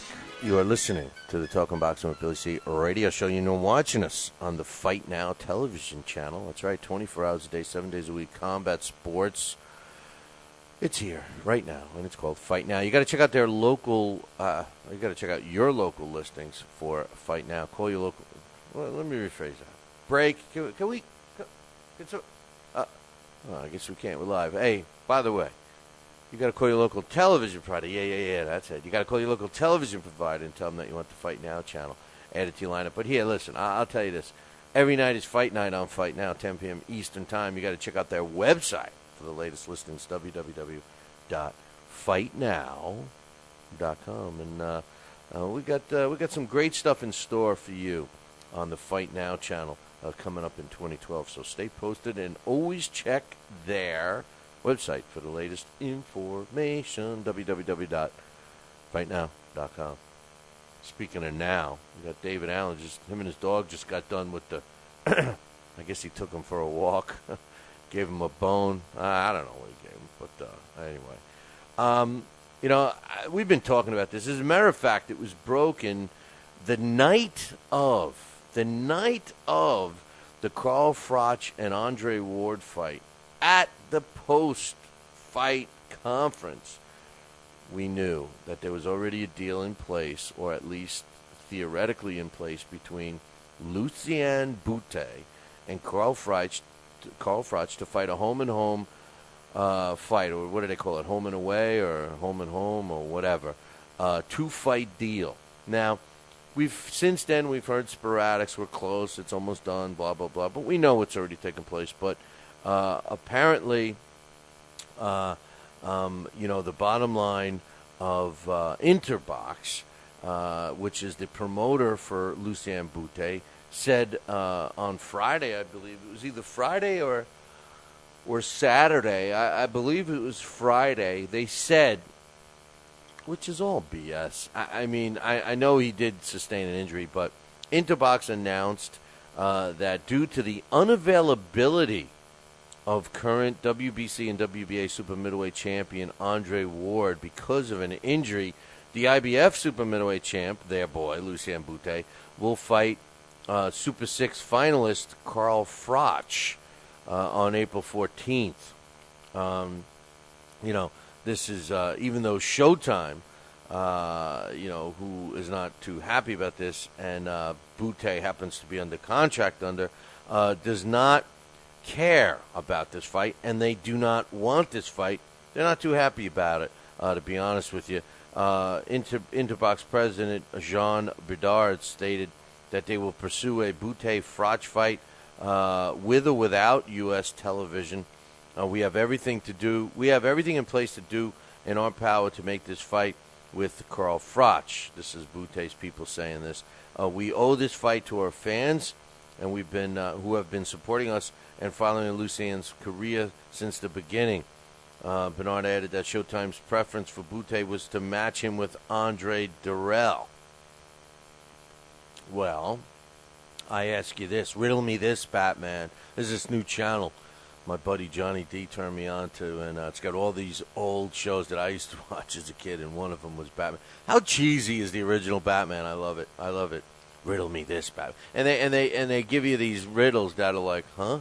And then Batman and Robin guess it like it's a layup. You say to yourself, huh? Well, anyway, different show, different thing to talk about. But come on, man. Everybody on the planet knows that Bute and Froch already signed a deal to fight once in Canada and to come back and fight in England.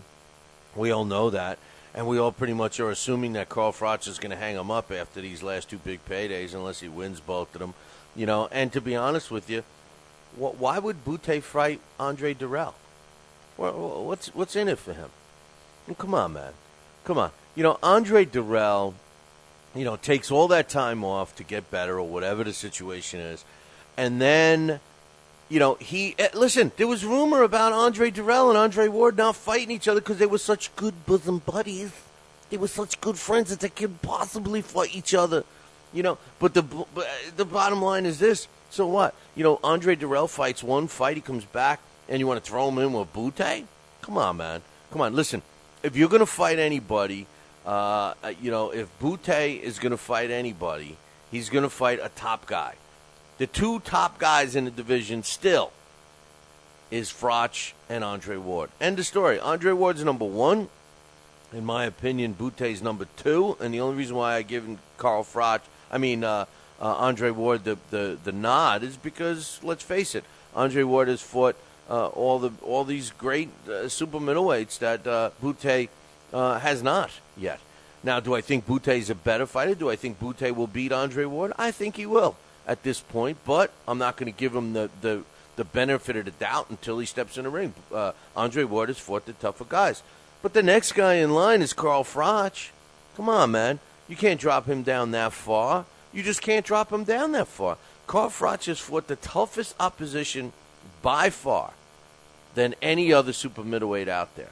any other one, including Andre Ward.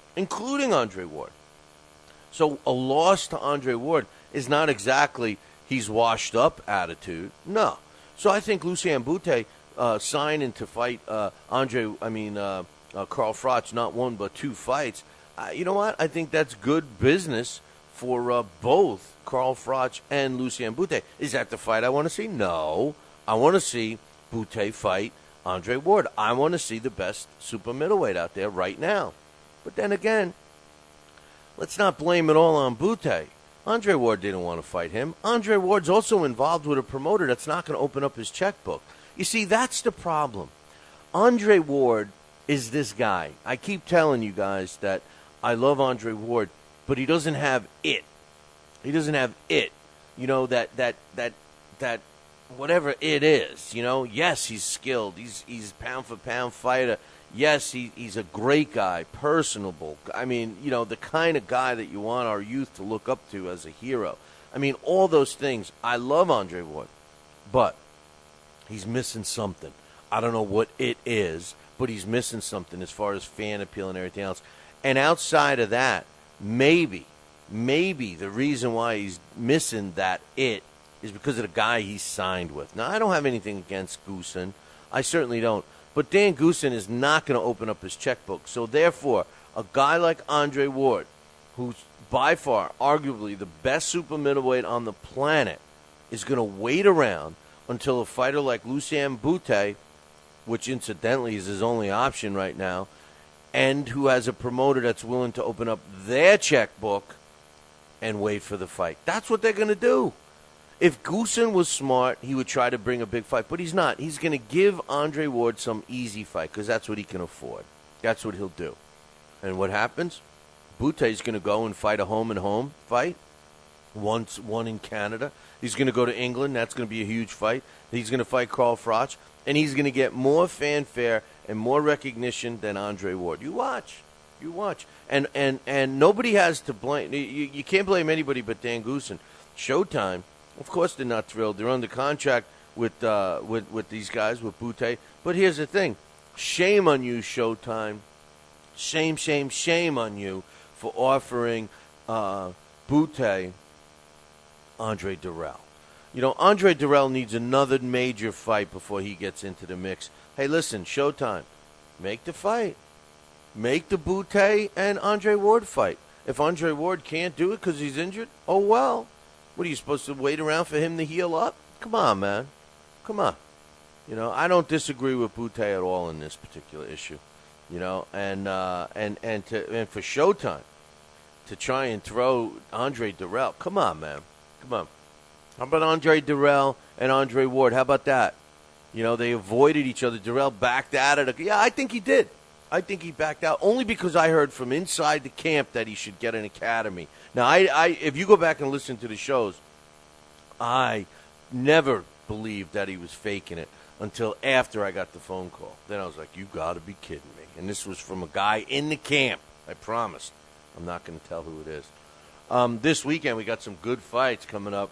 As a matter of fact, it looks like we're going to have at least 10 on our list. But the one that I'm looking at right now that I'm pretty interested in is the fight with Vasquez Jr. and Nonito Donaire. But here's the thing: did you catch that they have the prior weigh-ins? You know, a lot of these sanctioning bodies now do a weigh-in like a week before to make sure that the fighter's losing weight correctly. Well, it was reported that Wilfredo Vasquez Jr. weighed in 4.5 pounds over what he was supposed to weigh. 4.5 pounds over the maximum weight from 1 week prior to the fight. He weighed in at on Friday at 132.6 pounds, which is actually a half pound under the 5 pound max. He's it's actually 4.5 pounds over the maximum weight. I was going to say it's a half pound under 5 pounds. Which remember, these guys are fighting at 122 pounds. Now, I just want to ask one question. You know, how valid are these weigh-ins, these pre-weigh-ins? You know, does he get on the scale, in his street clothes? Does he get on his scale? You know, he's certainly not going to dry out for that. He's not going to dry out for that. So if he steps in and weighs in at 132.6, which he did on Friday, the weight limit's 122. That's 10.6 pounds. He's got a week. Listen, water weight is at least 8 to 10 pounds, sometimes more. I don't think any flag should go up for that one. But anyway, if I'm Wilfredo Vasquez Jr. and I'm taking on Nonito Donaire, I would think he would want to be in the absolute bestest shape that he wants to be in. And speaking of that card, how about Team Rubio? Team Rubio, they rejected the referee. That's right, man. They had apparently the WBC wanted Mexican referee Guadalupe Garcia in the fight, and the Team Rubio said, nay, we don't want Guadalupe Garcia to the. I'm sorry, it's the other way around. Marco Antonio Rubio sent a letter to the WBC requesting Mexican referee Guadalupe Garcia rather than who they had scheduled for them. So, and I don't have the name of the person that they kicked back. I'm sorry. So I made a mistake there. But as you know, Marco Antonio Rubio and Julio Cesar Chavez Jr. are going to be getting it on this weekend as a main event. And Nonito Donaire, who had a packed house for his open workout over the weekend. He's got a whole week of media stuff scheduled beginning today. And you look at all of this stuff, all this fanfare surrounding Nonito Donaire, and it makes you wonder who exactly is the main event on that card, But anyway, there's a company out of Venezuela, a promotional company that claims that Jorge Linares is going to be coming to Venezuela to fight current interim world champion Richard Abril.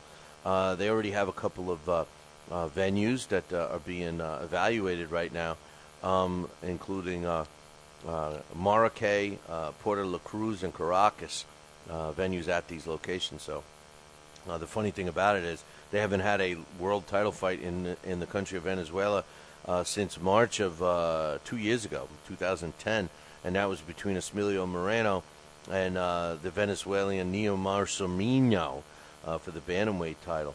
And the same company that promoted that is trying to promote this one. It's called Box Track.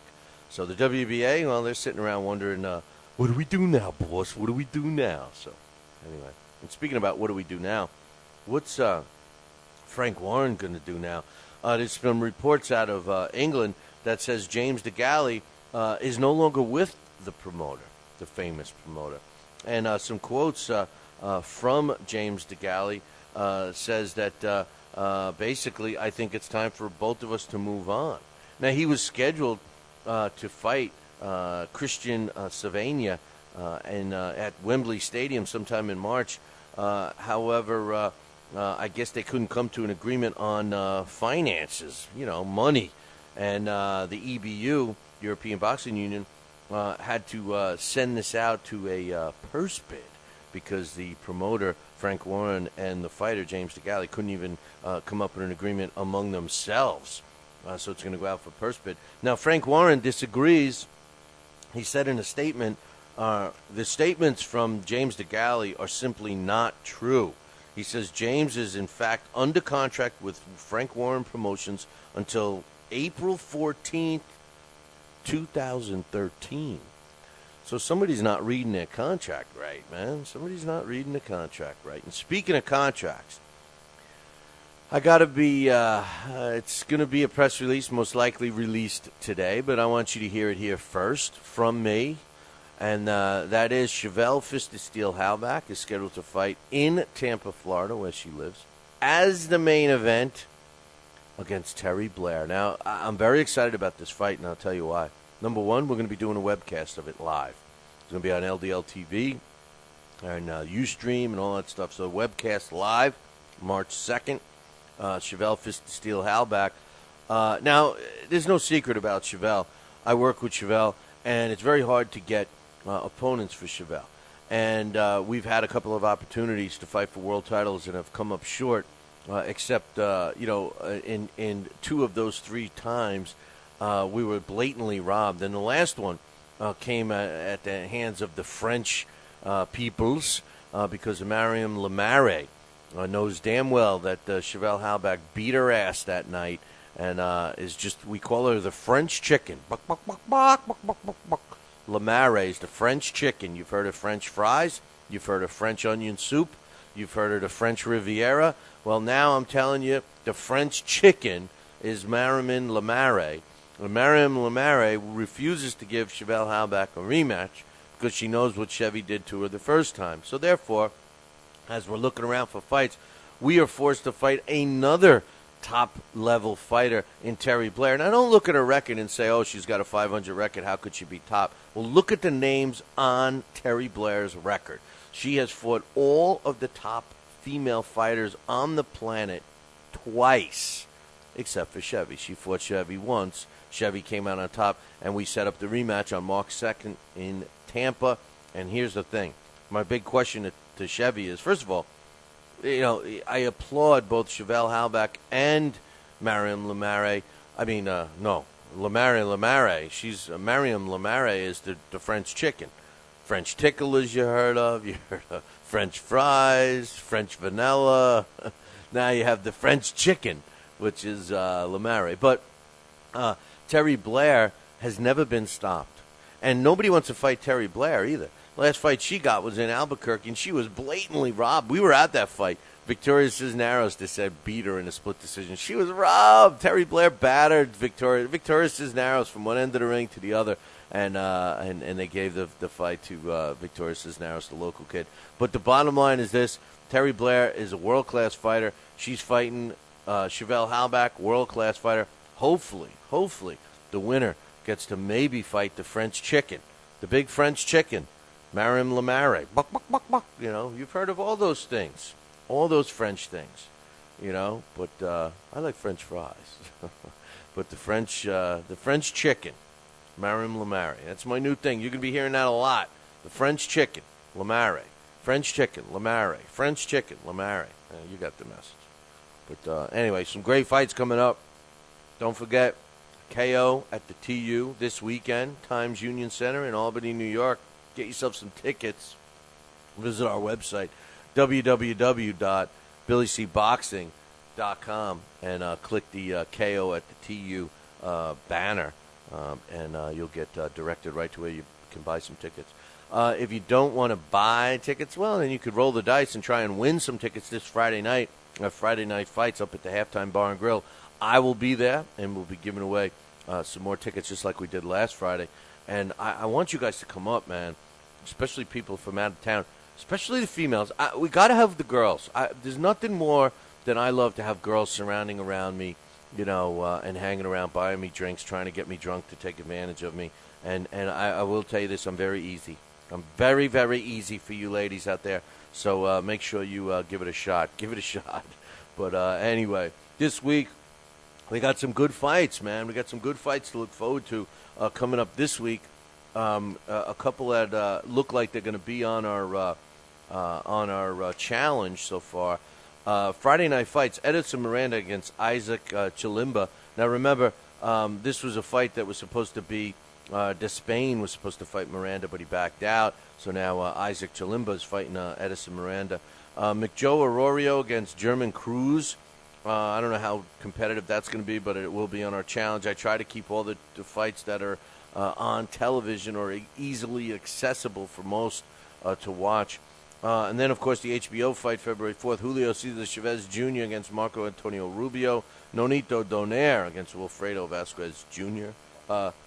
We have those fights on. We have Ronnie Rios against Jeremy McLaurin. That's taking place also on February 4th. And then I got a couple of other ones I'm thinking about putting on. Chaz Witherspoon against Evans Quinn. We just had Chaz on the show. And I love this kid, man. I hope that he does well. Highland Williams against Rancis Barthelemy. Joanne Pablo Hernandez against Steve USS Cunningham. Can't hope but a knockout win for Hernandez. I want Steve Cunningham to be knocked out. Shut him up once and for all. He reminds me too much of Bernard Hopkins. and Edward Gutnick against Vyacheslav Yuzlakov, which is that's a pretty even fight, really, when you look at it. So those are what we got on the list right now. There's some other fights that are out there that I'm not considering, like Doran Spivey against Victor Vasquez, which is the main event on the Chaz Witherspoon fight. I don't think I'm going to put that one on. There's several other fights that you may like, that you may want us to have on there, and that's why Simon Boss Sinister implemented our request a fight like we did last week. Thank God they requested 3 fights, otherwise we would have only had 2 on there, I think. But anyway, it's looking like we have 1, 2, 3, 4, 5, 6, 7, 8, 9 so far scheduled that I think we're going to schedule. That's not official until this week. So let's see what's going on in the chat room right now. We got David Allen is back, and they don't want. He's not. He says nobody likes me no more. Oh no, I don't know. I can't see what it says. He said no. Who takes any notice of Billy C's? Maybe he's talking about my picks. I don't know what he's talking about. I can't read all the stuff, but it's the Galley, right? It's what I'm not saying. I'm not pronouncing his name right. They're making fun of how it's James the Galley, right? It's the Garley. It's not the Garley. It's not the Garley. These guys from England don't even know how to speak English, man. The Gal. There's no E. Gal. There's no Galley. It's the Gal. All right, so we dropped the E. They're saying gal. Yeah, I like a gal. I'll take a gal. No, not the gal. The gal. Yeah, I'll take the gal. The gal over there. I'll take the gal over here, the gal over there. Anyway, no, you got to love these guys. All I know is this. David Allen, where are you on the challenge? Oh, that's right. You're way down in the bottom. Or way down. Way below me. Way below me. Trail of Tears, all the way from New York to England, where my man David Allen lives. And Dave Murphy, what happened to him, man? He's not even in the chat room anymore. He used to be my only American in this chat room. And he's fallen. He took a beating that first week. And what do we got to do? What? Doesn't matter. David Allen calls me an idiot. That's his pet name for me, I guess. He says, I'm one behind you, you idiot. Hey, all I know is I'm still in front. And I do know this. This Rob Roberts, man, he's only got 1 loss. What's up with him? He's cheating somehow. He's cheating. And I gave him the message in the beginning of the show.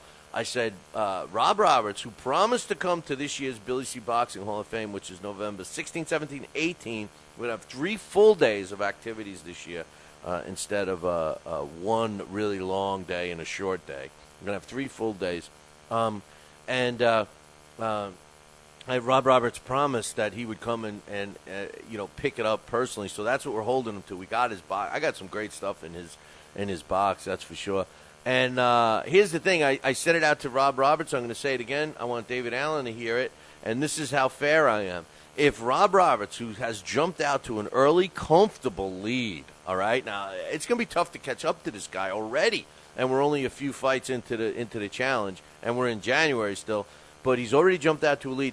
If Rob Roberts is leading the pack when we have our Billy C. Hall of Fame induction weekend, November 16, 17, 18, I don't care how close the next guy is. I don't even care if he ends up losing. If he's leading the pack during that week, I am going to present him with a complimentary second grand prize. So, Rob Roberts, make your plans now. Forget Vegas. Forget everything else. You come on out to upstate New York, November 16, 17, 18, and enjoy yourself because you're going to have a great time, that's for sure. Wake up. It's time for It's too early for a trivia question.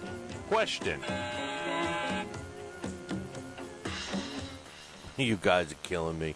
I was gonna do a new question today, but guess what? I don't have one here, so I have to do the same one. And nobody's gotten it right. I don't think any is ever gonna get it right, and I'm not gonna give you the answer. So if no one gets it right tonight, I will give you a new question tomorrow. But I'm not giving you the answer to this one. I'm gonna give you one huge hint, and today only is the huge hint. The question is, when was the first bout in which the details of the official scoring were announced by the ring announcer? They used to just raise the hand up. This is the winner. But on this particular fight, at the end of this fight, the ring announcer gave the judges scores, and then the referee raised the arm. Now, I'm going to give you a huge hint today. One day only, last hint I'm going to give, and then this question gets recycled. The big hint, I gave you a hint that it took place between 1920 and 1950. Then I told you it took place between 1930 and 1950. Well, now I'm going to tell you this. This particular bout took place during the 1940s. You got 10 years, man.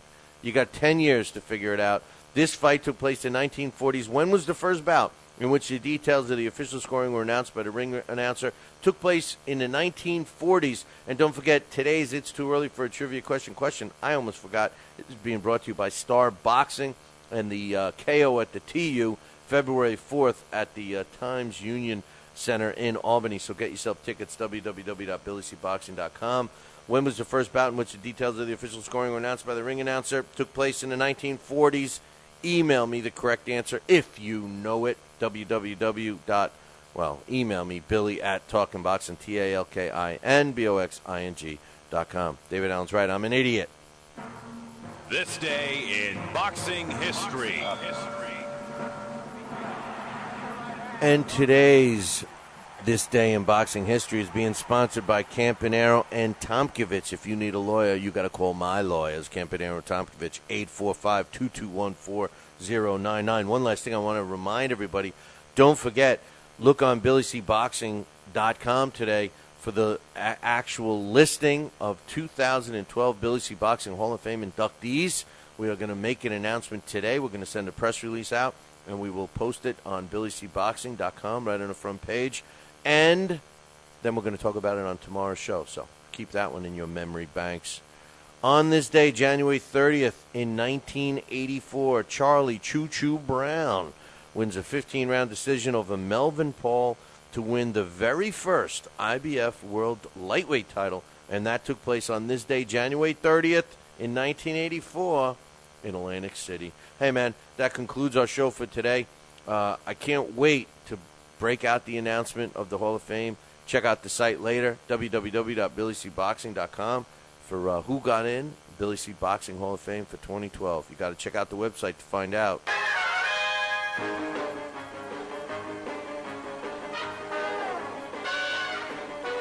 Make sure you tune in tomorrow morning. Same bat time, same bat channel. There's only one channel, man. It's called the Fight Now channel. Call your local television provider right now and tell them you want the Fight Now channel added to your lineup. It's that simple. Check out their website for all the information about the channel and their schedule. www.fightnow.com. See you all tomorrow. Ciao, baby.